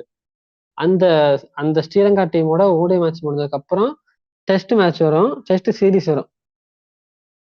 அந்த டெஸ்ட்ல தான் தோனிக்கு சான்ஸ் கொடுத்துருப்பாங்க. ஏன் சான்ஸ்னா கடந்த 10 டெஸ்ட்ல ஒரே ஒரு 50 மட்டும்தான் தினேஷ் கார்த்திக் அடிச்சிருப்பாரு. நான் சொன்னேன் இல்லையா அந்த ஒரு மேட்ச்ல 93 அடிச்சிருப்பாருன்ட்டு, அந்த ஒண்ணு மட்டும்தான் தினேஷ் கார்த்திக் அடிச்சிருப்பாரு. அதுக்கப்புறம் எதுவுமே அடிச்சிருக்க மாட்டாரு. இந்த ஸ்ரீலங்கா சீரிஸ்ல நல்லா பர்ஃபார்ம் பண்ணிருக்காரு. ஓரளவுக்கு நல்லா பர்ஃபார்ம் பண்ணதுனால டீம் எடுத்திருப்பாங்க. டீம்ல அந்த ஃபர்ஸ்ட் மேட்ச் ஸ்டார்ட் ஆகும்போது தெரியும் மேட்ச் சென்னையில நடக்கும். அவரு சென்னை பந்த மாதிரி ஃபர்ஸ்ட் டெஸ்ட் மேட்ச் சென்னையில தான் நடக்கும். மேட்ச் டிரா ஆயிரும். ஏன்னா மழை வந்துடும். மழை வந்து ஃபர்ஸ்ட் 2-3 நாள் மழை வந்து ஃபுல்லா கேன்சல் ஆயிரும். அவரு பாத்தீங்கன்னா 30 ரன் தான் அடிச்சிருப்பாரு. 30 ரன் அடிச்சாலுமே ரொம்ப பாராட்டுவாங்க. ஏன்னா அப்ப இருந்த ஸ்ரீலங்கா டீம்ங்கிறது வேற. இந்தியா அளவுக்கு ஸ்ட்ராங்கான டீம். உங்க முத்தமிழ்தன், சமிந்தா வாசு அந்த மாதிரி இருக்காங்க. அந்த மாதிரி ஒரு பவுலர்ஸ்க்கு எதிராக மழை பெஞ்சுச்சுனாலே உங்களுக்கு வந்து டெஸ்ட் எல்லாம் நல்லா ஸ்பின்னும் ஆகும், நல்லா சீம் மூமெண்ட்லாம் நல்லா ஆகும். எப்போதுமே மழை பெஞ்சனால உங்களுக்கு பவுலர்ஸ்க்கு நல்லா எடுத்து கொடுக்கும். உங்களுக்கு சென்னை மாதிரி ஒரு பிச்சில் நல்லாவே ஸ்பின் ஆகும் உங்களுக்கு. அந்த மாதிரி பிச்சில் 30 ரன் ஃபர்ஸ்ட் மேட்ச் இந்த டெக்னிக் வச்சு ஆடி இருக்காரு, ஓகே நல்லா பண்ணிருக்காரு அப்படின்னு சொல்லி பாராட்டிருப்பாங்க. அதுக்கு அடுத்த மேட்ச்லயும் பாத்தீங்கன்னா ஒரு 50 அடிச்சிருப்பாரு. 51 பால்ல 51 ரன். அந்த மேட்ச்ல பாத்தீங்கன்னா 188 ரன்ல இந்தியா வின் பண்ணிடும். ஆனா என்ன ஐரணி அப்படின்னா, இப்ப நான் சொன்ன பத்தில அந்த மாதிரி 30 அடிச்சிருக்காரு, 50 அடிச்சிருக்காரு அப்படின்னு. இந்த மேட்ச்ல எல்லாமே இர்ஃபான் பதான் இவரோட நல்லா பேட்டிங் பண்ணியிருப்பாரு. இவரை விட முன்னாடி ஓப்பனிங் நம்பர் 3 நம்பர் 4 இறக்கி விடுவாங்க. இன்னும் சொல்ல போனா இந்த 2005 இருந்து 2007 காலகட்டத்துல நீங்க பாத்தீங்கன்னா நிறைய மேட்ச்ல தோனியோட இர்ஃபான் பதானோட ஸ்கோர் அதிகமா இருக்கும். பொசிஷனுமே நிறைய மேட்ச் நம்பர் 3 இறங்கியிருப்பாரு. ஏன்னா நீங்க ஒன்ஸ் வந்து கங்குலி வந்து இந்த மாதிரி சோட போக அவரோட அந்த பர்ஃபார்ம் குறைய ஆரம்பிச்சிச்சு இல்லையா, அந்த பர்ஃபார்ம் குறைய ஆரம்பிச்சதுக்கு அப்புறம் அவர் இன்னொட்டா இருப்பாரு. சோ உங்களுக்கு வந்து சேவாக்கு சச்சின் யாராவது ஒருத்தர் ஓப்பனிங்ல இருந்துட்டே இருப்பாங்க. டிராவிட் திடீர்னு ஒருத்தர் ஓப்பனிங் போவாரு, திடீர்னு சேவாக்கு ஓப்பனிங் ஒருத்தர் வந்து கான்ஃபிடண்டா இருந்துட்டே இருப்பாங்க. சேவாக்கு இருந்தா அந்த வந்து சச்சின் இருக்க மாட்டாரு, சச்சின் இருந்தா சேவாக்கு இருக்க மாட்டாரு. அவன் மாதிரி மாறிட்டே இருக்கும். அப்படிங்கிறப்ப யாராவது ஒருத்தர் கான்ஸ்டன்டா இருந்திருப்பாங்க, ஆனா இன்னொருத்தர் இருக்கவே மாட்டாரு. அந்த இடத்துல திடீர்னு இர்ஃபான் பதான திடீர்னு ஓப்பனிங் இறக்கி விடுவாங்க, திடீர்னு கங்குலி ஒருத்தர் ஓப்பனிங் இறக்கி விடுவாங்க, திடீர்னு டிராவிட் போவாரு. ஸோ அப்படி போறதுனால இங்க கீழ இருந்து யாராவது ஒருத்தர் மேல போறாரு இல்லையா, அந்த பிளேஸுக்கு பார்த்தா இர்ஃபான் பதான் இறக்கி விட்டுருவாங்க. நீ போய் ஆடுன்ட்டு. அதுலயும் நல்லா தான் பர்ஃபார்ம் பண்ணிருப்பாரு. நிறைய மேட்ச்ல அவர் 40, 50 சில மேட்ச் 80 தான் அடிச்சு கொடுத்துருப்பாரு இர்ஃபான் பதான்லாம். தோனிக்கு முன்னாடி நிறைய மேட்ச்ல அவர் இறக்கி விட்டு நல்லா பர்ஃபார்ம் பண்ணிருப்பாரு. இப்ப நான் முன்னாடி சொல்லிக்கல டீம் வந்து உடஞ்சிட்டு இருக்கு அப்படின்னு கிரிக்கெட் சேப்பல் டீம்ல எந்த அளவுக்குன்னா, ஒரு மேட்ச் சேவாக் டீம் இருக்க மாட்டாரு சரிங்களா, அதனால டிராவிட கேப்டனா போட்டிருப்பாங்க. இப்ப டிராவிட கேப்டனா போட்டுட்டு அதுக்கு போன மேட்ச்ல சேவாக் டீம்ல இல்ல, ஆனா அதுக்கு அடுத்த மேட்ச் சேவாக்க டீமை கூப்பிட்டு வந்து சேவாக் கேப்டன் ஆக்கிடுவாங்க. அந்த அளவுக்கு டீம்ல ரொம்ப மாற்றங்கள் ஏற்பட்டு இருக்கும். இதுக்கு அடுத்த பாத்தீங்கன்னா பாகிஸ்தானோட டெஸ்ட் சீரிஸ் வரும். ஆசிஃப், அக்தர், ரஸாக், அஃப்ரிடி, டேனிஸ் கனேரியா. சரிங்களா? இந்த இதுலயும் பாத்தீங்கன்னா பாகிஸ்தான்ல நடக்கும் இந்த சீரிஸ் ஆக்சுவலா. எப்படி பாகிஸ்தானுக்கு எதிராக ஃபர்ஸ்ட் மேட்ச் 148 செஞ்சுரி அடிச்சாரோ அதே மாதிரியே இங்கேயும் அதே பாகிஸ்தான் அதே 148 அதே மாதிரியே ஸ்டம்பிங் ஆயிடுவார் கமரன் அக்மல்கிட்ட. அதே மாதிரி எல்லாமே நடக்கும். ஆனா இந்த மேட்ச்லயுமே பாத்தீங்கன்னா இர்ஃபான் பதார் இந்த சீரீஸ்லயும் சரி இர்ஃபான் நல்லா நல்லா பர்ஃபார்ம் பண்ணியிருப்பாரு. இந்த மேட்ச்ல தான் ஒரு மேட்ச் நான் ஞாபகம் இருந்திருக்கும். ஃபர்ஸ்ட் 3 பாலுமே விக்கெட் எடுத்திருப்பாரு. ஃபர்ஸ்ட் ஓவர் ஹாட்ரிக் எடுத்திருப்பாரு. அப்பயே அந்த மேட்ச் நீங்க தோத்துரும். நீங்க நினைச்சு பாருங்களேன். ஃபர்ஸ்ட் 3 பாலுக்கு டெஸ்ட் மேட்ச்ல ஃபர்ஸ்ட் 3 பாலுக்கு 3 விக்கெட் ஹாட்ரிக் எடுத்துட்டீங்க. அப்பவே இந்தியா டீம் தோக்குதுன்னா எவ்வளவு காமெடியா இருக்கும். அந்த மாதிரி இருந்துச்சு அதெல்லாம் பார்த்துட்டு. நான் போய் பார்த்துட்டு இருப்பேன் ஆக்சுவலா அது. இப்ப இப்ப நான் சொல்லியிருந்தேன் இல்லையா? இப்ப அடுத்து ஓடி சீரிஸ் வரும். இந்த ஓடி சீரிஸ்ல தான் என் தோனியோட ஃபுல் பொட்டன்ஷியல் வெளிப்படும். எப்படின்னா இந்த ஓடி சீரிஸ்ல ஒவ்வொரு மேட்சுமே நல்லா பர்ஃபார்ம் பண்ணிட்டே இருப்பாரு. இப்ப நான் பதான் வந்து பாத்தீங்கன்னா ரிஃபான் பதான் நம்பர் 3 எல்லாம் இறங்கியிருப்பாரு. நம்பர் 3 இறங்கி ஒரு மேட்ச் 65 அடிப்பாரு. தோனி பாத்தீங்கன்னா நம்பர் 4 இறங்கி 68 அடிச்சிருப்பாரு. மேட்ச் வின் பண்ணிடுவோம். அதுக்கு அடுத்து தேர்ட் மேட்ச்ல 289 சேஸ் பண்ணணும். கிட்டத்தட்ட 180க்கு 5 அப்பதான் இறங்குவாரு. கிட்டத்தட்ட 100 ரன் அடிக்கணும் சேசிங்ல. யுவராஜ் சிங் பாத்தீங்கன்னா அவர் உள்ள தோனி உள்ள வரும்போதே யுவராஜ் சிங் 45 ரன்ஸ் இருப்பாரு. ஆனா மேட்ச் முடிஞ்சிடும். மேட்ச் முடிஞ்சதுக்கு அப்புறம் இந்தியா வின் பண்ணதுக்கு அப்புறம் அவனோட ஸ்கோர் பாத்தீங்கன்னா 79 தான் இருக்கும். ஆனா தோனி 46 பால் 72 அடிச்சிருப்பாரு. அதே மாதிரியே பாத்தீங்கன்னா கடைசி மேட்ச்ல 77 ரன் அடிச்சு மேட்ச் ஜெயிக்க வச்சிருவாரு. நீங்க கூட இந்த படத்தோட காமிச்சிருப்பாங்க அந்த சீனை. அந்த பர்வேஸ் முஷரப் பர்வேஸ் முஷரப் தான் அப்ப பாகிஸ்தானோட இதா இருப்பாரு, ஹெட்டா இருப்பாரு. மிச்சி பிரதமராவோ சம்திங் அந்த மாதிரி இருப்பாரு. அவர் வந்து பாத்தீங்கன்னா தோனி இந்த ஹேர் ஸ்டைல் உங்களுக்கு ரொம்ப நல்லா இருக்கு, இந்த ஹேர் ஸ்டைல் நீங்க வெட்டிடாதீங்க, உங்களுக்கு ரொம்ப இந்த ஹேர் ஸ்டைல் நல்லா இருக்கும் அப்படின்னு சொல்லி பாராட்டியிருப்பாரு. அது ரொம்ப நல்லா ஃபேமஸ் ஆனிச்சு. இதுக்கு அடுத்துதான் பார்த்தோன்னா அதுக்கு அடுத்து இங்கிலாந்து கூட சீரிஸ் நடக்கும் இந்தியாவில். அதுலதான் பாத்தீங்கன்னா அந்த ஃபர்ஸ்ட் ஹெலிகாப்டர் சிக்ஸ் எல்லாம் அடிச்சிருப்பாரு. ஆண்டர்சன் பவுலிங் எல்லாம் பாத்தீங்கன்னா பெரிய கிரவுண்ட் ஆச்சுல அது. இப்ப இருக்க கிரவுண்ட் தான் அந்த கிரவுண்ட்ல சிக்ஸ் போவோம் ஆச்சுல அது. இதுக்கு முன்னாடியுமே ஹெலிகாப்டர் சிக்ஸ் எல்லாம் அடிச்சிருக்காரு. ஆனா அது ப்ராப்பரா போயிருக்காது. ஒரு ஒரு பக்கம் அடிப்பாரு. ஆனா பால் ஒரு பக்கம் போய் சிக்ஸ் போவோம் ஆச்சுல அது. இதுல ப்ராப்பரா ஒரு மேட்ச் சிக்ஸ் அடிப்பாரு. இந்த சீரீஸ்ல தான் ஒரு கூட பாத்தீங்கன்னா இப்ப நீங்க யூடியூப்ல போய் தோனியோட சூப்பர் பிரெயின் மூமெண்ட் அப்படின்னு மாதிரி வீடியோ எல்லாம் பார்த்தீங்கன்னா இது இந்த ஒரு வீடியோ வரும். என்னன்னா பாத்தீங்கன்னா பேட் அடிச்சிருக்க மாட்டாரு. பேட்ல பட்டு கீப்பர்ட்ட பால் போயிடும். அதை வச்சு 2 ரன்லாம் ஓடுவாரு ஒரு மேட்ச். இதுல பாத்தீங்கன்னா ஜாம்செட்பூர்ல ஒரு மேட்ச் நடக்கும். ஜாம்செட்பூர்னா ஜார்க்கண்ட்ல இருக்க ஒரு பிளேஸ் அது. ஸோ அவரோட சொந்த ஊராட்சி அப்படின்னு சொல்லி ஓப்பனிங் இறக்கி விட்டுருப்பாங்க. வெயில் கொளுத்தும். வெயில் கொளுத்துறதுல ஐஸ் பேக் எல்லாம் பின்னாடி வச்சுக்கிட்டு முதுகுல ஐஸ் பேக் வச்சுக்கிட்டு 96 அடிப்பாரு அந்த மேட்ச்ல. இன்னும் என்ன இருக்காருன்னா இந்த மேட்ச்ல அவர் செஞ்சுரி அடிச்சிருந்தாருன்னா அவரு இறங்கின எல்லாம் இப்ப அவர் வந்து எல்லா பொசிஷனும் இறங்கிக்காரு. Number 1, number 3, number 4, number 5, number 6, number 7 இந்த மாதிரி இறங்கின எல்லா பிளேஸ்லயுமே செஞ்சுரி அடிச்ச ஒரே பிளேயர்னு ஆயிருக்கும். ஆக்சுவலா அவர் அந்த அந்த மேட்ச்ல 96 அவுட் ஆனதுனால இது பண்ணிருப்பாங்க. இப்படியே போயிட்டு இருக்கோம் இல்லையா? இந்த மாதிரி போயிட்டு இருக்கும்போது வேர்ல்டு கப் வந்துடும். வேர்ல்டு கப் வந்ததுக்கு அப்புறம் நல்லாவே தெரியும். வேர்ல்டு கப் நடந்த சம்பவங்கள் எல்லாத்தையுமே நம்ம கிரிக்கெட் வேர்ல்டு கப் எபிசோட்லயே நம்ம பேசியிருக்கோம். ஐ மீன் 50 ஓவர் வேர்ல்டு கப். அதுக்கெல்லாம் நிறைய சம்பவங்கள் நடந்திருக்கும். கங்குலி உள்ள போவாரு, வெளியே வருவாரு. கங்குலி ஒரு 4-5 மாசம் டீம்லயே இருக்க மாட்டாரு. திடீர்னு வேர்ல்டு கப்புக்கு ஒரு சீரீஸ் முன்னாடி திடீர்னு கங்குலி டீமுக்குள்ள கூட்டம் வந்துருவாங்க. அந்த மாதிரி நிறைய நடக்கும். ஸோ வேர்ல்டு கப் ரொம்ப கொலாப்ஸ் ஆயிரும். எந்த மாதிரி நடந்துச்சுன்னு தெரியும். நமீபியா டீமை மட்டும் போட்டு பொலன்னு பிளந்து ஸ்ரீலங்கா டீம் கூடயும் பங்களாதேஷ் கூடயும் தோத்து வெளியே வந்துருவோம். அப்படியே பல பேர் உருவம் எரிப்பாங்க. பல வீட்டுல கல்லு வச்சு விடுவாங்க. அந்த மாதிரிலாம் இது பண்ணுவாங்க. அதுக்கப்புறம் தான் பாத்தீங்கன்னா நமக்கு வந்து T20 வேர்ல்டு கப் நடக்கும். T20 வேர்ல்டு கப் தான் இந்தியன் வரலாற்றையுமே சரி தோனியோட வரலாற்றையுமே மொத்தமா மாத்துனது. இப்ப நீங்க எப்படின்னா தோனி கேப்டனா போடுறாங்க.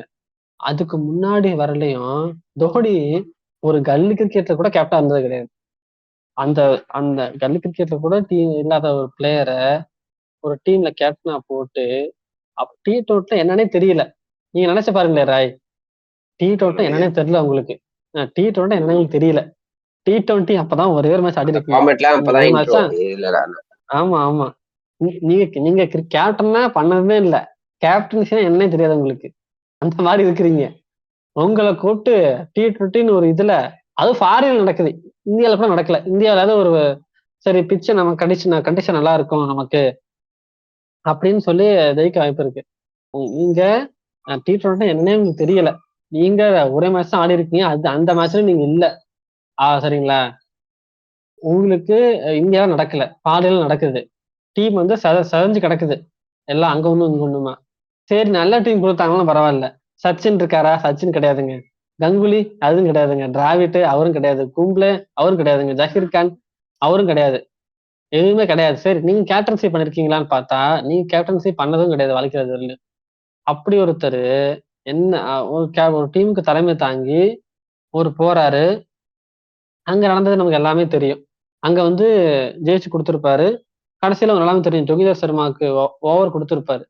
ஜோகிந்தர் சர்மாக்கு ஏன் ஓவர் கொடுத்தாருன்னா ஆக்சுவலா அவர் ரொம்ப நாள் கழிச்சு ஒரு இன்டர்வியூல சொல்லியிருப்பாரு. நீங்க ஜோகிந்தர் சர்மாவுக்கு ஓவர் கொடுத்தீங்க, ஹர்பஜன் சிங் கொடுக்கல அப்படின்னு. நான் முன்னாடி சொல்லியிருந்தேன் பாத்தீங்களா, இந்தியா A-Series நடக்கும். அதுல கம்பீரும் தோனி நல்லா பர்ஃபார்ம் பண்ணுவாங்க அப்படின்னு சொல்லியிருப்பேன் இல்லையா. அதுல பாகிஸ்தான் டீமுக்கு மிஸ்பாஹ் உல் ஹக்கு தான் கேப்டனா இருந்தாரு நான் சொல்லியிருப்பேன். அப்ப மிஸ்பாஹ் உல் ஹக் கேப்டனா இருக்கும்போது அங்கேயுமே மிஸ்பாஹ் உல் ஹக் என்ன பண்ணிருக்காரு பாத்தீங்கன்னா ஸ்பின் சூப்பர் ஆடி இருக்காரு. ஃபாஸ்ட் பாலிங் தான் கொஞ்சம் கஷ்டப்பட்டிருக்காரு தவிர கஷ்டப்பட்டாலும் ஸ்பின்னோட கம்பேர் பண்ணும்போது ஃபாஸ்ட் பாலிங் கொஞ்சம் கஷ்டப்பட்டு ஆடி இருக்காரு. அவரு இந்தியா A-டீம்ல ஆடும்போது பார்த்த அந்த மைண்ட்ல ஏத்திக்கிட்டு அத 3-4 வருஷம் கழிச்சு இந்தியா டீம் கேப்டன் ஆகும்போது T20ல அத யூட்டிலைஸ் பண்ணிருக்காரு. அதுதான் அந்த தோனியோட மென்டாலிட்டி சொல்லுவாங்க இல்லையா, நீங்க பாக்கணும். நீ கிட்டத்தட்ட அதுல அவர் ஃபாலோ பண்ண டெக்னிக் என்ன ஃபாலோ பண்ணணும் என்னன்னா, அவர் 19வது ஓவரே பாத்தீங்கன்னா RP சிங்கிட்ட கொடுத்துருவாரு. ஏன்னா உங்க டீமோட பெஸ்ட் பவுலரை தான் கடைசி ஓவருக்கு முன்னாடி ஒரு எப்பவும் போட வைக்கணும்னு சொல்லுவாங்க என்னைக்குமே. ஏன்னா அப்பதான் கடைசி ஒரு வீக்கெஸ்ட் பவுலருக்கு நிறைய ஒரு 15 ரன் கொடுத்து உங்களை ஆட வைக்கும் போது கான்பிடண்டா ஆடுவாங்க. இப்ப மொத்தமே ஒரு 19 ரன் தான் அடிக்கணும் 2 ஓவருக்கு. நீங்க பாத்தீங்கன்னா கடைசி ஒரு பெஸ்ட் பவுலர் வச்சுக்கலாம் அப்படின்னா நீங்க 19வது ஓவர் வந்து உங்க டீமோட வீக்கெஸ்ட் பவுலர் போட்டு அவருக்கு வந்து 12 ரன்னோ 13 ரன்னோ போயிருச்சு. இப்ப கடைசி ஓவர் 7 ரன் அடிக்கணும்.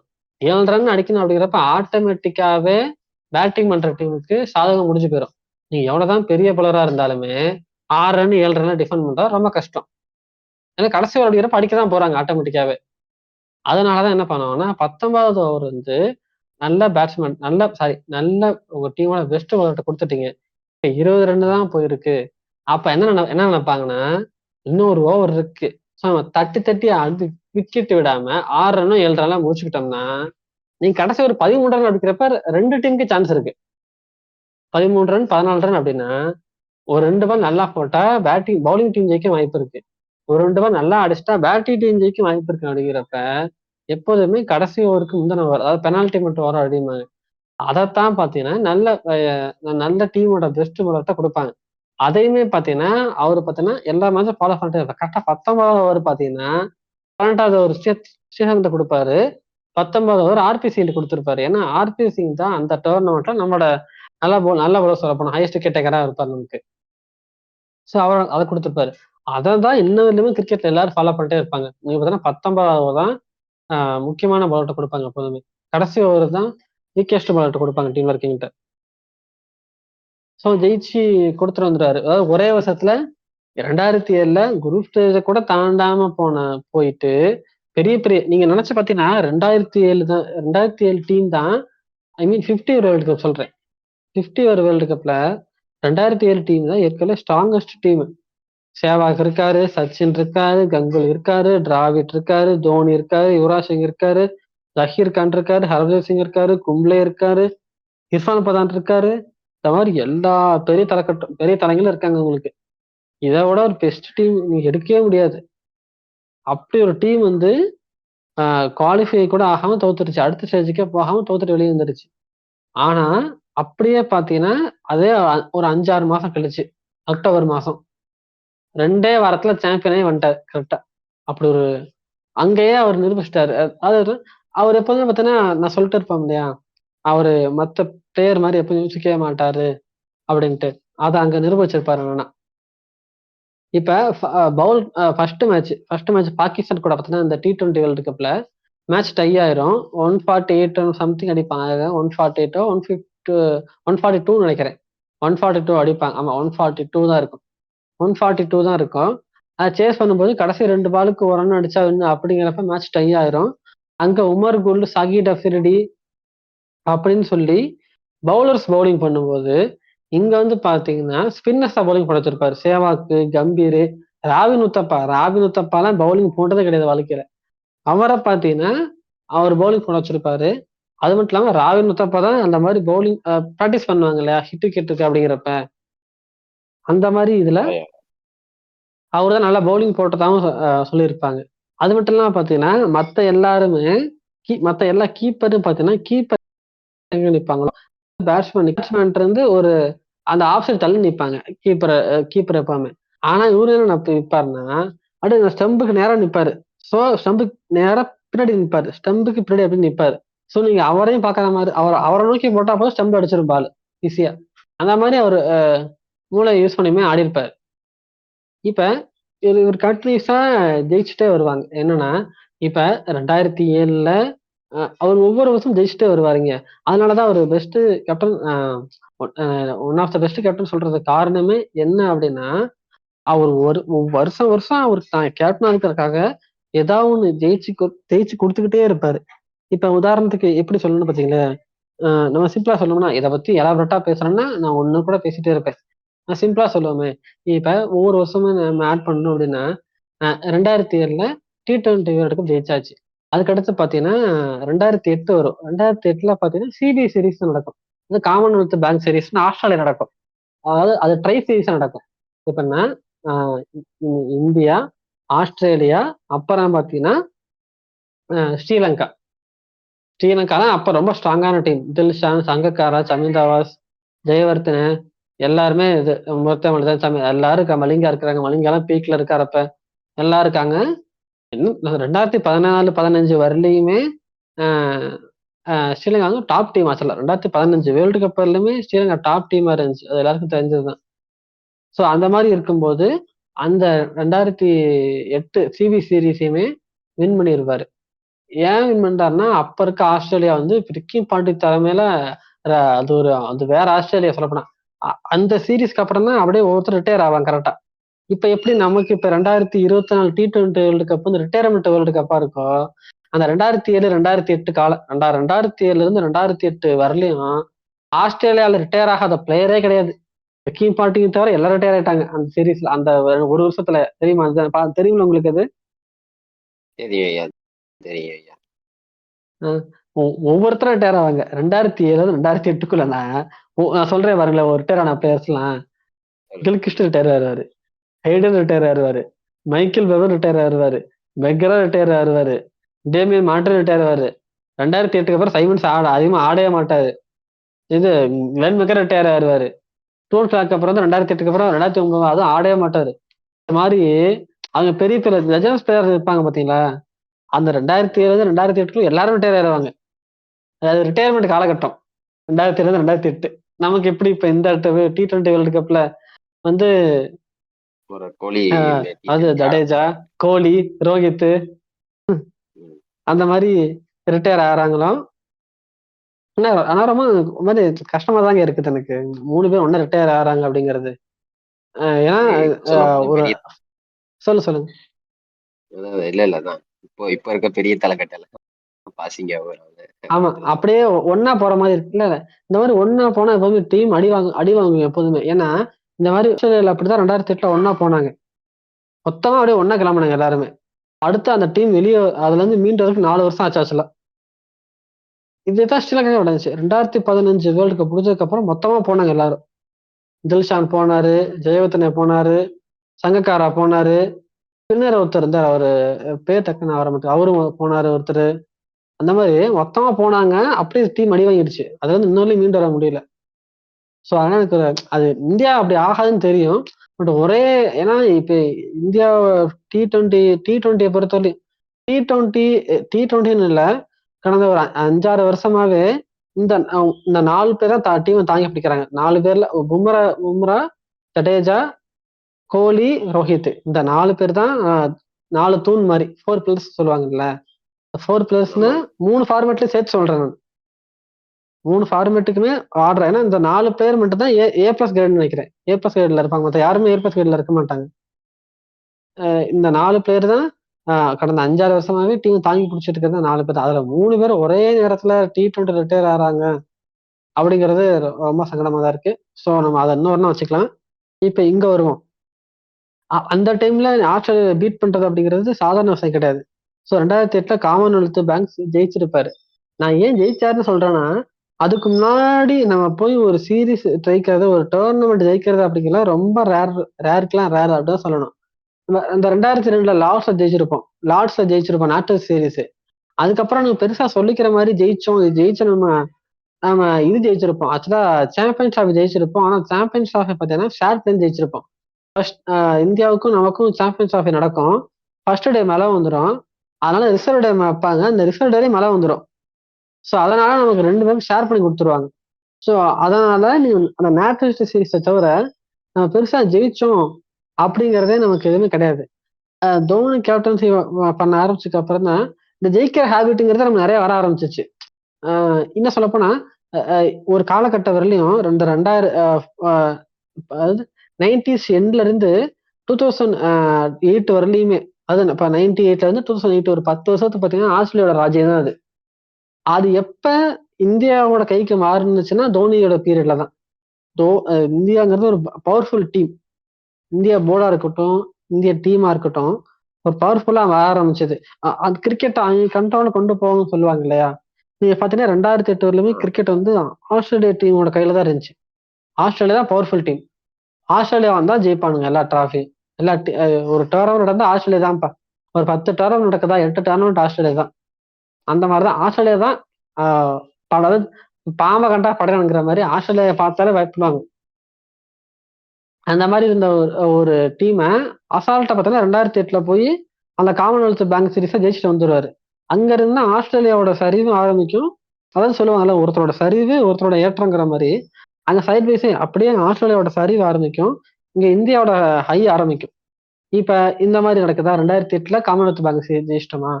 நீங்க இது வந்து சாதாரண சீரீஸ் ஜெயிக்காது, ஒரு டை சீரீஸ் அப்படிங்கிறப்ப அது வந்து ஒரு ஹையா தான் பார்க்கப்பட்டுச்சு. இது வந்து ரொம்ப காலகட்டத்துக்கு ஒரு ஹையாவே பார்த்தாங்க. அடுத்து 2009ல பாத்தீங்கன்னா நியூசிலாந்துல போய் டெஸ்ட் சீரீஸ் ஜெயிச்சுட்டு வருவாரு போய். ஏன்னா நியூசிலாந்துல போய் டெஸ்ட் சீரீஸ்க்கு நம்ம ஜெயிச்சதே கிடையாது. அதுக்கப்புறமும் ஜெயிச்சது கிடையாது சொல்லப்போனா. நம்ம நீங்க பாத்தீங்கன்னா செனா கண்ட்ரீஸ்ல நம்ம எல்லா இடத்துலயும் போய் கம்ஃபர்டபுளா ஆடிட்டு இருக்கோம். இப்ப ஓரளவுக்கு கோலி பீரியட்ல பாத்தீங்கன்னா நல்லாவே தோனி வந்து அவ்வளவு பெரிய டெஸ்ட் கேப்டன் கிடையாது. அவர் 2வது பிளேஸ்ல தான் இருக்காரு. தோனியோட நல்லாவே டெஸ்ட்ல அது செனா கண்ட்ரீஸ்ல நல்லா பெர்ஃபார்ம் பண்ணாங்கிற நானுமே ஒத்துப்பேன். ஓகேவா. ஆனா ரொம்ப போர் கேப்டன் தோனி கிடையாது. அதாவது அது கோலி வந்து ரொம்ப பெஸ்ட், தோனி வந்து ரொம்ப ஒர்ஸ்ட் அப்படிங்கிறதுலாம் கிடையாது. தோனியோட கோலி நல்லாவே பெர்ஃபார்ம் டெஸ்ட்ல நல்லாவே கேப்டன்சி பண்ணாரு அப்படிங்கிறத நானுமே ஒத்துப்பேன். ஆனா அப்படி பெர்ஃபார்ம் பண்ணிருந்தாலுமே இப்ப சவுத் ஆப்பிரிக்காவில போய் நம்ம சீரீஸ இது பண்றோம். இப்ப கூட போய் கடைசி கூட இது பண்ணாம டிரா பண்ணிட்டு வந்தோம். அந்த 154க்கு 4 விக்கெட்ல இருந்து 154க்கு ஆல் அவுட் ஆனாலுமே அந்த சீரீஸ் நம்ம டிரா பண்ணிட்டோம். ஆஸ்திரேலியால போய் சீரீஸ் ஜெயிச்சாச்சு, இங்கிலாந்துல போய் சீரீஸ் ஜெயிச்சாச்சு. சென்னா countries 4 country, south Africa, England, New Zealand, Australia, எல்லா இதில் போய் நம்ம சீரீஸை ஜெயிச்சுட்டு வந்துடுறோம், இல்லை டிரா பண்ணிட்டு வந்துடுறோம். ஆனா நியூசிலாந்துல மட்டும் போய் நம்மளால ஜெயிக்க கூட முடியல. நியூசிலாந்து கடைசியா ஜெயிச்ச மாதிரி ஞாபகம் கூட நமக்கு என்னைக்குமே இல்லை. ஒரு மேட்ச் ஜெயிச்ச நியூசிலாந்துல போய் அப்படிங்கிற நம்மளால சொல்லவே முடியாது. அந்த மாதிரி ஒரு பிளேஸ் தான் நியூசிலாந்து. அங்க போய் பார்த்தீங்கன்னா நம்ம சீரீஸ் ஜெயிச்சுட்டு வந்துடும். ஸோ 2007ல நம்ம இது ஜெயிச்சாச்சு. 2007ல T20 வேர்ல்டுக்கு ஜெயிச்சாச்சு. 2008ல காமன்வெல்த் பேங்க் சீரீஸ் ஜெயிச்சாச்சு. 2009ல சிபிசி 2009ல நியூசிலாந்து இது ஜெயிச்சாச்சு. திரும்ப 2010ல பார்த்தீங்கன்னா அப்படி இங்க வந்து பார்த்தீங்கன்னா 2010ல ஏசியா கப் வின் பண்ணியிருப்போம். இந்த 2009ல இருந்து 2011க்குள்ள அந்த 1.5 வருஷத்துக்குள்ள தான் தோனி பீரியடே பீக் தான். ஆனா அந்த பீக்னு சொல்லுவாங்க இல்லையா, அந்த மாதிரி மனுஷன் அங்க போற எல்லா டோர்னமெண்ட்ல 10 டோர்னமெண்ட் போனா 7 டோர்னமெண்ட் ஜெயிச்சுட்டு வந்துருவாரு போய் அசால்ட்டா போய். இதோட 2010ல பாத்தீங்கன்னா ஏசியா கப்பை வின் பண்ணிருப்பாரு. என்னப்பா ஏசியா கப்பை வின் பண்றதெல்லாம் ஒரு பெரிய விஷயமா அப்படின்னு கேட்டீங்கன்னா, இப்ப 2010 ஏசிய கப் வின் பண்றோம் ராய். 2010க்கு முன்னாடி எப்ப ஏசிய கப் வின் பண்ணு தெரியுமா உங்களுக்கு? 2010க்கு முன்னாடியா? 2010 ஏசிய கப் வின் பண்றோம். ஏன்னா ஏசிய கப் வின் பண்றது அப்படிங்கிறது ஒரு பெரிய விஷயமா நினைச்சுக்க மாட்டாங்க யாருமே. இப்ப கிரிக்கெட் பாக்குறவங்க எல்லாம் 2010க்கு முன்னாடி எப்ப ஏசிய கப் வின் பண்ணு தெரியுமா உங்களுக்கு? தெரியலங்கய்யா எனக்கு, நீங்களே சொல்லுங்க. 2010க்கு முன்னாடி 1990 ஜெயிச்சோம் நம்ம ஏசிய கப். 15 வருஷமா ஏசிய கப். ஆமா, 1995க்கு அப்புறம் 15 வருஷம் கழிச்சுதான் 2010 தான் ஏசிய கப் வின் பண்ணிருப்போம் நம்ம. 15 வருஷமா தோத்துதான் இருப்போம் நம்ம. ஓ 15 வருஷமா ஏசியா கப் கூட வின் பண்ணாத டீம் தான் இந்தியா டீம் இருந்துச்சு அசல. அப்ப இப்ப ஏசியா கப்னாலே நம்ம தான் வின் பண்ணு தெரிஞ்சு போச்சு. ஏன்னா நம்ம ரொம்ப ஸ்ட்ராங் ஆயிட்டோம். அதாவது நம்மளும் ஒரு லெவல்ல இருந்தோம், அவங்களும் ஒரு லெவல்ல இருந்தாங்க. 50 மார்க் ஆகுனா ஏசியா டீம்ல இருக்க இப்ப நம்ம 50 மார்க் ஆகும், ஸ்ரீலங்கா ஒரு 50 மார்க் ஆகும், பாகிஸ்தான் ஒரு 50 மார்க் வாங்குற கட்டத்துல இருந்து நம்ம 80 மார்க் வாங்கிட்டு இருக்கோம். இப்ப ஸ்ரீலங்கா பாகிஸ்தான்லாம் 20-20 ஆயிருச்சு. நம்ம அப்ப 15 வருஷம் கழிச்சு கப் வாங்குறோம். அங்க ஆப்போசிட்ல இருக்க எல்லா டீமும் நம்ம அளவுக்கு ஸ்ட்ராங்கா தான் அவங்க இருந்தாங்க சொல்ல போனா. சோ அந்த டீம் அடிச்சு வாங்குறதுங்கிறது ரொம்ப இது. சோ 2010 15 வருஷம் கழிச்சு ஏசியா கப்பா வாங்கியாச்சு. அதே 2010 ஐபிஎல் கப் வின் பண்ணியாச்சு. அதே 2010 சாம்பியன்ஸ் லீக் வின் பண்ணியாச்சு. அந்த மாதிரி போற டிராஃபி எல்லாம் வின் பண்ணிட்டு இருக்காரு. அதே 2010 சவுத் ஆப்பிரிக்காவில போய் சீரீஸை டிரா பண்ணியாச்சு. ஏன்னா அதுக்கு வந்து நம்ம சீரீஸை டிரா பண்ணவே கிடையாது. சவுத் ஆப்பிரிக்கா போனாலே சீரீஸ் தோத்துட்டு தான் வருவோம். அந்த மாதிரி இருந்துச்சு. 2007 T20 world cup, 2008 commonwealth bank series, peak ஆஸ்திரேலியாவிலேயே அது ஃபைனல். ஒரு ஃபைனல் நடக்காதாங்க, பெஸ்ட் ஆஃப் 3 நடக்கும். அந்த 3 ஃபைனல்ல 2 ஃபைனல் ஜெயிக்கிறவங்க கப். அதுல ஆஸ்திரேலியா கேப்டன் வந்து எங்களுக்கு ஏதாவது ஃபைனல்ல ஒரு மேட்ச் ஜெயிச்சு காமினீங்க அப்படி சவால்லாம் விட்டுருப்பாரு. அதுல 2 ஃபைனலுமே அவங்க 3 ஃபைனல்ல 3ஆவது ஃபைனல் நடக்காது. 2 ஃபைனல் ஜெயிச்சுட்டு கப் வாங்கிட்டு வந்திருப்போம். இதுல 2008 இது. 2009 நியூசிலாந்துல போய் சீரீஸ் வின் பண்ணிருப்போம். 2010 ஏசியா கப் வின் பண்ணிருப்போம், ஐபிஎல் வின் பண்ணிருப்பாங்க, சாம்பியன்ஸ் லீக் வின் பண்ணிருப்பாங்க. இது மட்டும் இல்லாம சவுத் ஆப்பிரிக்கால போய் சீரீஸை டிரா பண்ணிட்டு வந்திருப்போம் தோக்காம. இதுக்கு அடுத்து பாத்தீங்கன்னா 2011 வரும். அடுத்து 2011 என்ன நடக்கும் பாத்தீங்கன்னா, 2011 நமக்கு எல்லாருக்கும் தெரிஞ்சிருக்கும். 2011 ஐபிஎல் கப் வின் பண்ணிருப்பாரு, வேர்ல்டு கப் வின் பண்ணிருப்பாரு. ஸோ இந்த மாதிரி இப்படி வின் பண்ணிட்டே இருப்பாரு. ஏன் சொல்ற அப்படின்னு கேட்டீங்கன்னா, நிறைய பேர் என்ன சொல்லுவாங்கன்னா, 2007 T20 வேர்ல்டு கப், அதாவது சில பேர் சொல்லுவாங்க இல்லையா, ஆனா குறை சொல்ல கிடையாது. என்னைக்குமே அவங்க வைக்கிற ஆர்குமெண்ட்டுமே கரெக்டான ஆர்குமெண்ட் தான். என்ன வைப்பாங்கன்னா, அவர் எத்தனை வேர்ல்டு கப்ல வந்து இந்தியா தோத்து இருக்குது T20 வேர்ல்டு கப்ப, தோனியோட தலைமையில இத்தனை வேர்ல்டு கப் தோத்து இருக்கு, அதை பேசவே மாட்டேங்கிறீங்க யாருமே. நீங்க 2009 தோத்துருக்கு, 2010 தோத்துருக்கு, 2012 தோத்துருக்கு. அது குவாலிஃபை கூட அடுத்த ஸ்டேஜ் குவாலிஃபை ஆக கூட. இப்ப 2014 நம்ம ஃபைனல் வந்திருப்போம், 2014 செமிஃபைனல் வந்திருப்போம், அது கூட ஓகே. அதுக்கு முன்னாடி 3 இதுல லீக் மேட்ச்லயே தோத்துட்டு வெளியே போயிருக்கமே, அதெல்லாம் பேசல அப்படிங்கிறப்ப எஸ், அதெல்லாம் ஒத்துக்கிட்டு தான் ஆகும். ஏன்னா ஒரு 2007க்கு அப்புறம் 2007 இருந்து 2011க்குள்ளார அந்த 2 வேர்ல்டு கப்ல பாத்தீங்கன்னா அவர் மேக்சிமம் பாத்தீங்கன்னா ஓடிஐல தான் அதிகமாக கான்சென்ட்ரேட் பண்ணியிருப்பாரு. ஏன்னா 2011 வேர்ல்டு கப் வருது. கிட்டத்தட்ட சச்சினோட கடைசி வேர்ல்டு கப் இதுதான். இந்தியாவிலேயும் மேட்ச் நடக்குது. ஸோ இந்தியாவிலேயே ஒரு மேட்ச் நடக்குது, அதுலயும் தோத்தா ரொம்ப இதா இருக்குமே அப்படின்றக்காக பாத்தீங்கன்னா இதை வந்து நான் கொடுக்குற முட்டு கிடையாது, இதுதான் உண்மை. ஆக்சுவலா அவரு ஜெயிச்சிருக்கலாம் தான். அவரு ஓடிஐ டீம் அப்படியே கான்சென்ட்ரேட் பண்ணி, T20 டீம் அப்படியே கான்சென்ட்ரேட் பண்ணி 2009 2010 இதே ஜெயிச்சிருக்கலாம் தான். ஆனா அதுல பாத்தீங்கன்னா அவரு ஓடி வேர்ல்டு கப் ஃபுல்லா கான்சென்ட்ரேட் பண்ண ஆரம்பிச்சிட்டாரு. அது மட்டும் இல்லாம கிரக் சாப்பலால இந்தியன் டீம் ரொம்ப சிதறண்டு போச்சு. நான் சொல்றது ரொம்ப உங்களுக்கு ஒரு 10% சொல்லியிருக்கேன். கிரக் சாப்பல் பண்ணதையும் கிரக் சாப்பல் பண்ணதுனால எப்படி டீம் வந்து ரொம்ப டேமேஜ் ஆயிருது, நான் சொன்னது என்ன 10% கம்மியா பண்ணியிருக்கேன். இன்னும் நீங்க கிரிக்கெட் டாக்குமெண்ட்ரிஸ் இதுல எடுத்து டாக்குமெண்ட்ரி ஆர்டிகல்ஸ் எல்லாம் எடுத்து படிச்சீங்கன்னா உங்களுக்கு நிறைய தெரியும். எப்படி டீம் தோனி கேப்டன் ஆகும்போது டீம் எந்த நிலைமையில சிதறுண்டு கிடந்துச்சு அப்படின்னு தெளிவா தெரிஞ்சுக்க முடியும் உங்களால. அந்த டைம்ல பாத்தீங்கன்னா உங்களுக்கு கங்குலி திடீர்னு ரிட்டையர் ஆயிட்டாரு. கும்ளே பாத்தீங்கன்னா ஓடி வேர்ல்டு கப் போனதுக்கு அப்புறம் டக்குனு ரிட்டையர் அனௌன்ஸ் பண்ணிட்டாரு. டிராவிட் கிடையாது, டிராவிட்டுக்கு பதிலாக தான் டிராவிட்டை தூக்கிட்டு தான் டிராவிட் ரிட்டையர்மெண்ட் அனௌன்ஸ் பண்ணவே கிடையாது. நிறைய பேர் தெரியாதுல. டிராவிட்டை தூக்கிட்டு தான் கோலியை டீமுக்குள்ளே கொண்டே வந்தாங்க. அப்பவே டிராவிட் மாதிரி ஒரு பிளேயரை தூக்கிட்டு எப்படி நீங்க ஒரு சின்ன பிளேயருக்கு சான்ஸ் தரீங்க? அப்பெல்லாம் கேள்வி கேட்டாங்க. நான் ஃபியூச்சரை பார்த்து கொண்டு போறேன் அப்படி சொல்லிதான். ஏன்னா டிராவிட் 10,000 ரன்களும் அடிச்சிருக்காரு ஓடிஐல. அவர் தான் என்ன சொல்லப்போனா குறைஞ்ச பந்துல இந்தியா பிளேயர்ஸ் குறைந்த பந்துகள்ல 10,000 அடிச்சது டிராவிட் தான்.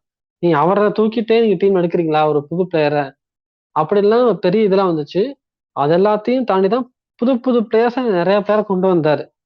என்ன சொல்லப்போனா 2005-6 காலகட்டத்திலலாம் அவன் 2006 காலகட்டத்துல ரெய்னா நல்லா ஆடிட்டு இருப்பாரு. ஆனா 2007 வேர்ல்டு கப் எடுக்க மாட்டாரு. ஆனா தோனி கேப்டன் அதுக்கப்புறம் ரெய்னாக்கு நிறைய சான்ஸ் கொடுத்து இது பண்ணுவாரு. நிறைய சான்ஸ் கொடுத்து அவர் ஒரு மிடில் ஆர்டர் பிளேயரை கொண்டு வரணும். ஒரு ஒரு லெஃப்ட் ஹேண்ட் பேட்ஸ்மேன் இருக்கணும். ஏன்னா லெஃப்ட் ஹேண்ட் பேட்ஸ்மேன் கிடையாது. உங்களுக்கு யுவராஜ் மட்டும்தான் இருக்காரு நடுவுல. யுவராஜுக்கு அடுத்து ஃபர்ஸ்ட் கம்பீர் இருப்பாரு. அடுத்து யுவராஜ் இருப்பாரு. அவரு தோனியோட 2011 வேர்ல்டு கப்ல பாத்தீங்கன்னா ஒருத்தர் மாதிரி ஒருத்தர் லெஃப்ட் ஹேண்ட் வந்துட்டே இருக்கணும் உங்களுக்கு. ஓப்பன் 2 பேருமே ரைட் ஹேண்ட் பேட்ஸ்மேனு. ஸோ ஒருத்தர் அவுட் ஆனா மாறி வேற உங்களுக்கு லெஃப்ட் ஹேண்ட் பேட்ஸ்மேன் வந்துகிட்டே இருப்பாங்க ஆட்டோமேட்டிக்கா. சச்சின் இப்ப யாராவது ஓப்பனர்ஸ் ஒருத்தர் அவுட் ஆயிட்டாங்கன்னா அடுத்து கம்பீர் வருவார். சரி லெஃப்ட் ஹேண்ட் பேட்ஸ்மேன் வந்துட்டாரா, அடுத்து யாராவது அவுட் ஆனா கோலி வந்துருவார். ஸோ உங்களுக்கு ரைட் ஹேண்ட் பேட்ஸ்மேன் வந்துருவாரு. அடுத்து ஒரு கோலி அவுட் ஆனா யுவராஜ் சிங் வந்துருவாரு. அடுத்து லெஃப்ட் ஹேண்ட் பேட்ஸ்மேன் வந்துருவாரு. அதுக்கடுத்து தோனி வருவாரு. Dhoni right hand batsman. அதுக்கடுத்து ரெய்னா வந்துருவாரு. அடுத்து லெஃப்ட் ஹேண்ட் பேட்ஸ்மேன். ஸோ நீங்க மாத்தி மாத்தி மாத்தி ரைட்டு லெஃப்ட்னு சொல்லி உங்களுக்கு எல்லாம் மாத்தி மாத்தி அவர் கொண்டு போயிட்டே இருப்பாரு. ஆட்டோமேட்டிக்காவே அவர் இந்த மாதிரி நடந்துட்டே இருக்கும். இந்த மாதிரி தான் நிறைய இது பண்ணதுனாலதான் நம்மளால 2011 வேர்ல்டு கப் அடிக்க முடிஞ்சது. நம்ம 2009 2010 இன்னும் கொஞ்சம் முன்னாடி செமிஃபைனல் போயிருக்கலாம் தான், ஃபைனல் போயிருக்கலாமா. அதுல எல்லாம் அவரோட கேப்டன்சி ரொம்ப பூராவே தான் இருந்துச்சு. பட் இதுவும் ஒரு காரணம் ஆச்சுல. அவர் கொஞ்சம் கான்சன்ட்ரேட் பண்ணாம வேர்ல்டு கப்லயே 2011 வேர்ல்டு கப்லயே ரொம்ப கான்சன்ட்ரேட் பண்ணதுனாலே இதா போயிருச்சு அப்படியே. இந்த மாதிரியா போயிட்டு இருக்கும்போது 2011 தெரியும் டிராஃபி வின் பண்ணி கொடுத்துருவோம். டிராஃபி வின் பண்ணி கொடுத்துட்டு 2011 வேர்ல்டு கப்ல ஒன்று கொடுத்ததுக்கு அப்புறமா அதுக்கடுத்தா பார்த்தா அவனோட லைட்டா கொஞ்சம் சரிவு ஆரம்பிக்கும். ஏன்னா 2011 எல்லாரும் ஜெயிச்சு கொடுத்ததுக்கு அப்புறம் 2012 பாத்தீங்கன்னா ஐபிஎல் தோத்துடுவாரு. 2012 ஏன்னா அது வரலையுமே பாத்தீங்கன்னா அவருக்கு போட்டி ஆளும் கிடையாது. இன்னும் என்ன சொல்லுவாங்கன்னா இப்ப கோலி எல்லாம் ஒரே ஒரு வேர்ல்டு கப் நடந்துச்சு, அதுக்குள்ள டீம் விட்டு தூக்கிட்டாங்க. ரோஹித்த 2 வேர்ல்டு கப்பா நடந்துச்சு, அதுக்குள்ள அடிக்க கேட்கறாங்க அப்படின்னா அவருக்கு அங்க யாராவது ஒருத்தர் இருக்கிறாங்க. உங்களுக்கு பாண்டியன் ஒரு பிளேயர் இருக்காரு, ஒரு கேப்டன்சி பண்ணிருக்காரு, பண்டன் ஒரு பிளேயர் இருக்காரு. ஆனா இங்க தோனிக்கு அடுத்து அதுக்கு அடுத்து அப்பதான் டீம் பில்ட் பண்ணி வந்துட்டு இருக்காரு. நீங்க ஒரு ஒரு டோர்னமெண்ட் தோக்குறாரு, ஓகே. அதுக்கடுத்து அவரோட பிளேஸ ஃபில் பண்ற ஒருத்தர் வேணும் இல்லையா? 2012 வரலுமே அவருக்கு அடுத்து ஒரு பிளேயரை உருவாக்கணுமே தவிர, இப்ப தோனிக்கு அடுத்து ஒரு பிளேயரை உருவாக்க ஒரு டீம் கேப்டன்னா அதுக்கு அடுத்த ஜென்ரேஷன் பிளேயரா நீங்க போட முடியும் எப்போதுமே. அந்த ஜென்ரேஷன் பிளேயரே நீங்க கேப்டனா போட்டீங்கன்னா அது வேஸ்ட் அது. ஏன்னா டீம் ஒரே மாதிரிதான் போகும். எப்போதுமே நீ ஒருத்தர் கேப்டனா போறீங்க அப்படின்னா அவரு அந்த பிளேயர் வேற மாதிரி எப்படி யோசிக்கிறாரு, அவரோட ரெக்கார்ட்ஸ் என்ன, அவர் எப்படி பர்ஃபார்ம் பண்ணிருக்காரு கேப்டன்னா, அந்த மாதிரி பார்த்தா எப்போதும் நீங்க போடணும். அந்த மாதிரி பார்க்கும்போது நீங்க 2012 தான் கம்பீர் கப்பே அடிக்கிறாரு, ஐபிஎல் டிராஃபி அடிக்கிறாரு. அந்த 2012 தான் ஃபர்ஸ்ட் டைம் தோனி தோக்கவும் செய்யறாரு. ஸோ அது வரைக்கும் கண்டினியூஸா வெற்றி தான் அவருக்கு மேக்சிமம் இதுல அவரு ஒரு சில டோர்னமெண்ட்டை தவிர. என்ன சொல்றேன்னா 2013 தான் ஒரு அடுத்த நெக்ஸ்ட் ஜென்ரேஷன் பிளேயர், அதாவது இப்ப ரோஹித் கப் அடிச்சிருக்காரு நமக்கு. 2013 தான் தோனியை பீட் பண்ணி அவர் கப் அடிச்சிருப்பாரு. அந்த 2013 வரையிலும் பாத்தீங்கன்னா தோனிக்கு அடுத்து யாருன்னு ஒரு கேப்டன்சி பிளேஸுக்கு இடமே கிடையாது. ஏன்னா ரோஹித் 2013 ஐபிஎல் டிராஃபி அடிச்சிருந்தாலுமே அவர் இந்தியன் டீம்ல அது வரலுமே இன்னொன்னு தான். கோலி தன்னோட இடத்த பிடிச்சிட்டாரு. 2010க்கு வரமே இடத்த பிடிச்சிட்டாரு. 2010 ஏசியா கப்ல இருந்தே அவர் இடத்த பிடிச்சிட்டாரு. ஆனா அந்த மாதிரி ஒரு ரோஹித் சர்மா இடத்த பிடிச்சாருன்னா அப்படிலாம் இல்ல. இந்த காமன்வெல்த் பேங்க் சீரீஸ்ல ஒரு மேட்ச்ல 66 அடிச்சிருப்பாரு. ஒரு சில இடத்துல 50 அடிச்சிருப்பாரு. ஜிம்பாபே சீரீஸ்ல கன்னியூஸா 2 செஞ்சுரி அடிச்சிருப்பாரு. ஒரு அந்த மேட்ச் அந்த சீரீஸ்ல தான் ஜிம்பாபே சீரீஸ்ல தான் ரெய்னா கேப்டன்சி பண்ணிருப்பாரு. சச்சின் பாருங்க, அஸ்வின் கூட டெபியூட் ஆயிருப்பாரு. அந்த மாதிரி இருக்கப்ப டீம் நிறைய பில்ட் பண்ணணும். உங்களுக்கு அதுக்கு அடுத்த கட்ட பிளேயர் யாருமே உருவாகவே கிடையாது. இந்த மாதிரி இருக்கும்போது 2013 தான் ரோஹித் வர்றாரு. ரோஹித்துமே அந்த வேர்ல்ட் கப் முடிஞ்சு அதுக்கு அடுத்த மாசம் தான் சாம்பியன்ஸ் டிராஃபி நடக்கும். அந்த சாம்பியன்ஸ் டிராஃபில தான் ஓப்பனிங் இறங்கினதுக்கு அப்புறம் தான் ஒரு பிளேயராகவும் வர ஆரம்பிக்கிறாரு. ஸோ அதுக்கப்புறம் தான் அவர் வர முடியும். ஸோ அது வரலையும் உங்களுக்கு தோனி பூராவும் பண்ண கிடையாது ஒண்ணு. 2வது அவருக்கு அடுத்த பிளேயரோ கேப்டனோ அது வரலையும் டீம் உருவாகவே கிடையாது. ஸோ அவர் தான் இருந்தாகணும். நீங்க 2015 வேர்ல்டு கப்க்கு அப்புறமும் ஒரு வருஷம் பார்த்தீங்கன்னா தோனி கேப்டனா வந்திருப்பாரு. அத நானும் கிரிட்டிசைஸ் பண்ணேன். இதுக்கப்புறம் எதுக்கு இருந்துகிட்டு ஒரு வருஷம் கழிச்சு அவரே குடுத்துட்டு போயிட்டாரு தான். அதெல்லாம் நான் ப பா அ பரவால்ல குடுத்தாரு இப்பயாவது. நல்ல வேளை இந்த 2, 3 வருஷம் இருந்துட்டு. ஏன்னா 2019 வேர்ல்டு கப்பும் இவரே ஆடுகிறது. ஏன்னா அது ரொம்ப ரொம்ப டீப்பா போயிரும். ஏன்னா ஒரு ஒரு 10 வருஷத்துக்கு ஒரு பிளேயரே கேப்டனா இருக்கிறது அப்படிங்கிறது வந்து எப்படின்னா அவுட்டேட் ஆயிருவாங்க எப்போதுமே. அது வேற ஜெனரேஷனா இருக்கும், இது வேற ஜெனரேஷனா இருக்கு அப்படிங்கிறப்ப வேற மாரி போய் முடிஞ்சிரும். ஸோ அப்படி இருக்கக்கூடாது அப்படி இருக்க நானே ஆசைப்பட்டேன். எப்போதுமே 2019 வேர்ல்டு கப்பு வேற ஒரு பிளேயர் தான் கேப்டன்சி பண்ணணும் அப்படின்னு. ஆனா 2015 வேர்ல்டு கப் முடிச்சதுக்கு அப்புறமே நான் அவரு அ நான் போறேன். எனக்கு கேப்டன்சி வேணாம்னு சொல்லுவாருன்னு நெனச்சேன். பட் அவர் சொல்ல கிடையாது. அது எனக்கே கொஞ்சம் கஷ்டமா தான் இருந்துச்சு. இன்னும் மத்த பேர் மாரி இவரும் பண்ணக்கூடாதே அப்படின்னு நெனச்சேன். ஒரு வருஷத்துல திருப்பி குடுத்துட்டாரு. ஸோ இப்ப 2013ல அதே மாரி சாம்பியன் ட்ராஃபி ஜெயிச்சு குடுத்துட்டாரு.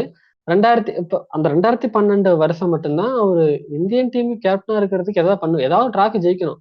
இந்தியன் டீமுக்கு கேப்டனா இருக்கீங்க அப்படின்னா, ஏதாவது வின் பண்ணிட்டே இருக்கணும். எதுவுமே வின் பண்ணாம இந்திய டீம் கேப்டனா இருக்கிறது அப்படிங்கிறது ஒரு தகுதி கிடையாது தான் நான் சொல்லுவேன் எப்போதுமே. ஸோ 2012 அந்த ஒரு வருஷம் மட்டும் தான். அதுலயுமே ஃபைனல்ல போய் தான் தோக்குறாரு.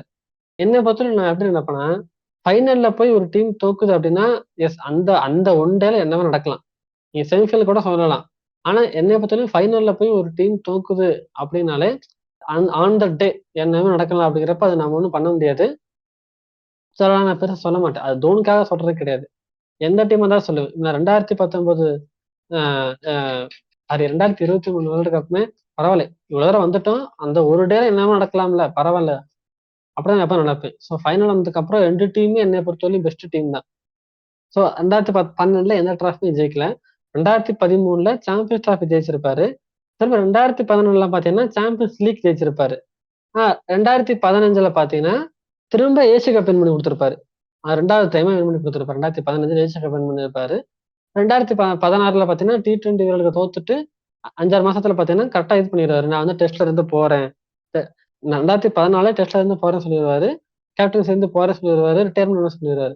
ஆனா அடுத்த 5, 6 மாசத்துல பார்த்தீங்கன்னா, எனக்கு கேப்டன்சி வேணாம். நான் கேப்டன்சிலருந்து வெளிய வந்துர்றேன். இதுவுமே ஆக்சுவலா எனக்கு வந்துன்னா, தோனிட்ட ரொம்ப புடிச்சது என்னன்னா, அவரு அந்த ரைட் மொமெண்ட்க்காக வெயிட் பண்ண மாட்டாரு. நீங்க அவரு இதுவரையிலும் முடிவு பண்ண எந்த டிசிஷனுமே இல்ல ஒரு சொல்லுங்க. ஒரு ஹார்ட்கோர் தோனி ஃபேனா இருக்கிற எனக்குமே கூட, அவரு என்ன முடிவு பண்ண போறாருன்னு இன்னும் கண்டுபிடிக்கவே முடியல. அ ஏன்னா 2014ல திடீர்னு நான் டெஸ்ட்ல ரிட்டயர்மென்ட் அனௌன்ஸ் பண்ணிட்டாரு. 2016 திடீர் அதாவது ஸ்குவாட் அனௌன்ஸ்மென்ட் பண்ணிட்டாங்க. ஸ்குவாட்ல அவர் தான் கேப்டன் அனௌன்ஸ் பண்ணிட்டாங்க. ஸ்குவாட்ல அனௌன்ஸ்மென்ட் பண்ணதுக்கு அப்புறம் திடீர்னு நைட் 9 மணிக்கு அ போடுறாரு. நான் அதாவது டெஸ்ட்ல ரிட்டயர் ஆயிட்டேன். ODIலயும் T20ல இருந்து நான் இது பண்றேன். எனக்கு கேப்டன்சி வேணாம். அப்படி சொல்லி இது பண்றாரு. திரும்ப என்னன்னா 2020 ஆகஸ்ட் 15ஆம் தேதி அன்னைக்கு திடீர்னு 7:29ல நான் ரிட்டயர்மென்ட் ஆகுறேன்னு சொல்லி ஒரு இன்ஸ்டாகிராம் போஸ்ட்ல போட்டு போயிட்டாரு மனுஷன். சரி இதெல்லாம் இருக்கட்டு IPL இந்த வருஷம் ரிட்டயர் ஆகுறாரு, இந்த வருஷம் ரிட்டயர் ஆகுறாரு 2020ல இருந்து பார்த்துட்டு இருந்தா 2020ல 2022 டெஃபினெட்லி நாட்டுங்கிறாரு. 20 டெஃபினெட்லி நாட்டுங்கிறது என்ன? அ போன வருஷம் I still have left to fight அப்படிங்கிறது என்ன? அதுக்கு அடுத்து என்ன சொல்றாருன்னா, நான் போலாம்னு ஆசைப்படுறேன். ஆனா ஃபேன்ஸ்க்காக இந்த வருஷம் ஆடலாம்னு இருக்கேன். அப்படிங்கிறது என்ன? திடீர்னு IPL ஆரம்பிக்கிறதுக்கு அதாவது 3 மணி நேரம் முன்னாடி போட்டோ ஷூட் கூப்பிடுவாங்க கேப்டன. அப்போ நான் கேப்டன் கிடையாது. நீ தான் கேப்டன் சொல்லி ரெட் கார்டு குடுக்கணும். எல்லாமே ஒரு பிரெடிக்ட் பண்ணவே முடியல என்னைக்குமே. அதுவுமே எனக்கு அதுல ரொம்ப பிடிக்கும். கடைசியா எனக்கு என்ன ரொம்ப புடிச்சது அப்டின்னா, இத மட்டும் சொல்லிட்டு எபிசோட முடிச்சிடலாம். ஏன்னா ரொம்ப புகார மாறுற மாரி இருக்கக்கூடாது என்னைக்குமே. நான் வந்து தோனியோட ஹார்ட்கோர் ஃபேன். நான் பேசினா இன்னும் ஒரு 4 மணி நேரம் பேசியிருப்பேன். அந்த அளவுக்கு கன்டென்ட்னா மைண்ட்லயே நம்மள்ட்ட இருக்கு. என்னன்னா, ஆ ஒரு அடுத்த கட்ட பிளேயர்ஸ உருவாக்குறதுல எனக்கு தெரிஞ்சு நான் தோனி எப்பவுமே ரொம்ப பாராட்டுவேன். ஏன்னா எப்போதுமே ஒரு சச்சினுக்கு அடுத்து கோலி தான்ப்பா. சச்சின் பிளேஸ கோலி தான் ஃபில் பண்ண போறாரு. அவரு அடுத்து இது பண்ண போறாரு. அப்படிங்கிறதா இருக்கட்டும். சேவாகுக்கு அடுத்து ரோஹித் தான்ப்பா. அப்படிங்கிறதா இருக்கட்டும். தனக்கு அடுத்து ரிஷப் பண்ட் தான்ப்பா இருக்க போறாரு. அப்படிங்கிறதா இருக்கட்டும். அ அது ஜஹீர் கானுக்கு அப்புறம் புவனேஷ் குமார் தான். அப்படிங்கிறதா இருக்கட்டும், ஷமியா இருக்கட்டும், ஹர்பஜன் சிங்குக்கு அப்புறம் அஸ்வின் தான் இப்ப நம்ம டீமுக்கு நல்ல கேப்டன் இது பண்ண போறாரு. நீங்க பாத்தீங்கன்னா அவரு சூஸ் பண்ணி எடுத்துக்கொண்டு வந்த பிளேயர் எல்லாரும் சக்சஸ் ஆயிட்டாங்க, நல்லா ஃபேமஸ் ஆனாங்க. முரளி விஜய்க்கு பார்த்தீங்கன்னா சான்ஸ் கொடுத்துட்டே இருந்தார் டெஸ்ட்ல அவர். முரளி விஜய் பாத்தீங்கன்னா சேவாக் கம்பீருக்கு அப்புறம் ஒரு பெஸ்ட் ஓப்பனர் ஆயிட்டாரு சொல்ல போனா. அதே மாதிரி பாத்தீங்கன்னா ரோஹித் சர்மா பாத்தீங்கன்னா அவர் டெஸ்ட்ல சான்ஸ் தரவே இல்லை. முரளி விஜய்க்கும் ஷிகர் தவானுக்கும் சான்ஸ் கொடுத்துட்டே இருப்பாரு. இன்னொருலுமே ரோஹித் சர்மா ஃபேன்ஸே ஒத்துப்பாங்க என்னன்னா டெஸ்ட்ல வந்து அவர் கம்மியா தான் பர்ஃபார்ம் ஆகிற மாதிரி இருக்கும். ஏன்னா ஓடிஐலையும் T20லையும் ரோஹித் சர்மா வந்து வேற மாதிரி இருப்பாரு. டெஸ்ட்ல வந்து அவரோட பர்ஃபார்மன்ஸ் வந்து கம்மியா தான் இருக்கும். அந்த மாதிரி வந்ததா இருக்கட்டும், அவர் ஷம்மியை கொண்டு வந்தா இருக்கட்டும், பும்ரா கொண்டு வந்ததா இருக்கட்டும், புவனேஸ்வர் கொண்டு வந்ததா இருக்கட்டும், அஸ்வின் ஜடேஜாவை கொண்டு வந்ததா இருக்கட்டும், அந்த மாதிரி அடுத்த கட்ட பிளேயர்ஸை கொண்டு வரதுல அவரு பெர்ஃபெக்டா இருந்தாரு. அதுக்காக நான் என்ன பேக்லாஸ் ப்ராப்ளம் ஃபேஸ் பண்ணிக்கிறேன். உதாரணத்துக்கு கம்பீர் தூக்குனாங்க. கம்பீர் தூக்கிட்டு ஷிகர் தவானை 2013 சாம்பியன்ஸ் டிராஃபி கொண்டு வந்தாங்க. எல்லாரும் 2007ல 75 அடிச்சு கொடுத்தாரு, 2011ல 97 அடிச்சு கொடுத்தாரு. ஐசிசி மேட்ச் சீரீஸ்னாலே அவரு தான் மெயின் பிளேயரு அப்படின்னு இருந்த பிளேயரை நீங்க தூக்கிட்டு ஷிகர் தவான் மாதிரி ஒரு பிளேயரை கூட்டு வரீங்களே அப்படின்னு சொன்னாங்க. ஆனா கடந்த 10 வருஷத்துல ஐசிசினாலே பெர்ஃபார்ம் பண்ற பிளேயர் யாருங்க? தவான் தானே, உங்களுக்கே தெரியும் எல்லாத்துக்குமே. ஐசிசி சீரீஸ் வந்துட்டாலே தவான் இல்லையா டீம்ல அப்படி கேட்கிற அளவுக்கு தவானையுமே ஒரு பெரிய பிளேயர் ஆக்கி வந்துட்டார். ஷேவாக்கு தூக்கிட்டு ரோஹித் சர்மா கூட்டு வந்தாரு. ரோஹித் சர்மா என்னப்பா 6 வருஷமா ஒண்ணுமே பெருசா பண்ணலையாப்பா, அவரோட ரெக்கார்டா ரொம்ப போரா இருக்கு அப்படின்னு சொல்லும்போது அவர் ஓப்பனரா விட்டு இப்ப இந்த ஜெனரேஷனோட one of the best opener ஆக்கிட்டாரு. கோலிக்கெல்லாம் அவ்வளவு பேக்லேஷ் அவரை பேக் பண்ணதுக்காக பழைய பேர்ஸ் நிறைய பேர் திட்டினாங்க, ஏன் நீங்க கோலிக்கு கூட சான்ஸ் தரீங்க. ரோஹித் சர்மாவுக்கு நிறைய சான்ஸ் கொடுத்தாங்க. ஆனா ரோஹித் சர்மாவுக்கு சான்ஸ் கொடுத்த மாதிரி இந்த வேர்ல்டு கிரிக்கெட்ல அவ்வளவு சான்ஸ் யாரும் கொடுத்துருக்கவே மாட்டாங்க. ஆனா அவருக்கு அங்கேதான் கேள்வி கேட்டாங்க. ஏன்னா அவர் மும்பை பிளேயர்ஸ் அப்படிங்கிறனால மும்பை லாபின்னு ஒண்ணு இருக்கு எப்போதுமே. அவரு இப்ப கோலிக்கு சான்ஸ் கொடுக்கும்போது ஒரு 10 பேர் கேட்டாங்கன்னா அது ரோஹித்துக்கு வந்து 3 பேர் தான் கேட்டாங்க. அது அந்த கவுண்ட் நானா சொல்றேன் இப்பதான் கேட்டாங்க. அந்த மாதிரி இருக்கட்டும், ஒவ்வொரு பிளேயருமே அவர் பர்ஃபார்ம் பண்ணாத போது தூக்கிட்டே இருப்பாரு. இப்ப அடுத்த கட்ட பிளேயருக்கு அது மூவ் ஆயிட்டே இருப்பாரு. அடுத்து ஜடேஜாவுக்கு சான்ஸ் வரும்போது ஜடேஜா கிட்ட என்ன டேலண்ட் இருக்கு அப்படி சொல்லும்போது இப்ப பார்த்தோன்னா ஜடேஜா தான் இந்த ஜென்ரேஷனோட பெஸ்ட் ஆல்ரவுண்டராகவே இருக்காரு. ஸ்பின்னிங் ஆல்ரவுண்டர்ல ஒரு பவுலிங் ஃபாஸ்ட் பவுலிங் ஆல்ரவுண்டர்ல ஹர்திக் பாண்டியானா ஸ்பின்னிங் ஆல்ரவுண்ட்ல இதா இருக்காரு. அஸ்வினுக்கு பார்த்தோன்னா ஹர்பஜன் சிங்கை தூக்கிட்டு, ஹர்பஜன் சிங் ரிட்டையர்மெண்ட் அனௌன்ஸ் பண்ணவே கிடையாது. ரிட்டையர்மெண்ட் அனௌன்ஸ் பண்ணாத போதே ஹர்பஜன் சிங்கை தூக்கிட்டு அஸ்வினை கூப்பிட்டு வந்தாரு. இந்த ஜென்ரேஷனோட ஒன்னு பெஸ்ட் ஸ்பின்னரே சொல்லப்போனா அஸ்வின் தான் இருக்காரு. அடுத்து ஜஹீர் கானை தூக்கிட்டு புவனேஸ்வர் கொண்டு வந்தாரு. கடந்த 10 வருஷத்துல பெஸ்ட் ஸ்விங் பவுலராகவே புவனேஸ்குமார் தான் இருக்காரு. அடுத்து முகமது ஷமி கொண்டு வந்தாரு. முகமது ஷமி என்ன பண்ணாரு நமக்கு எல்லாருமே தெரியும். உமேஷ் யாதவ் பாத்தீங்கன்னா ஸ்டார்டிங்ல ஓடியில டீம் எடுக்கலனாலுமே டெஸ்ட்ல வச்சுட்டே இருப்பாரு எப்போ உமேஷ் யாதவ் அவர் எப்போதுமே. புவனேஸ்குமார், உமேஷ் யாதவ், ஷமி வந்து அப்பப்ப வந்துட்டே போவார். ஏன்னா ஷமி வந்து நல்லா ஃபாஸ்டா போடுறதுனால அவருக்கு ரெஸ்ட் கொடுத்து டீம் எடுத்துட்டே இருப்பாங்க. இந்த மாதிரி இது பண்ணிட்டே இருப்பாரு. பும்ராவையும் கொண்டு வந்தது அப்படிதான்.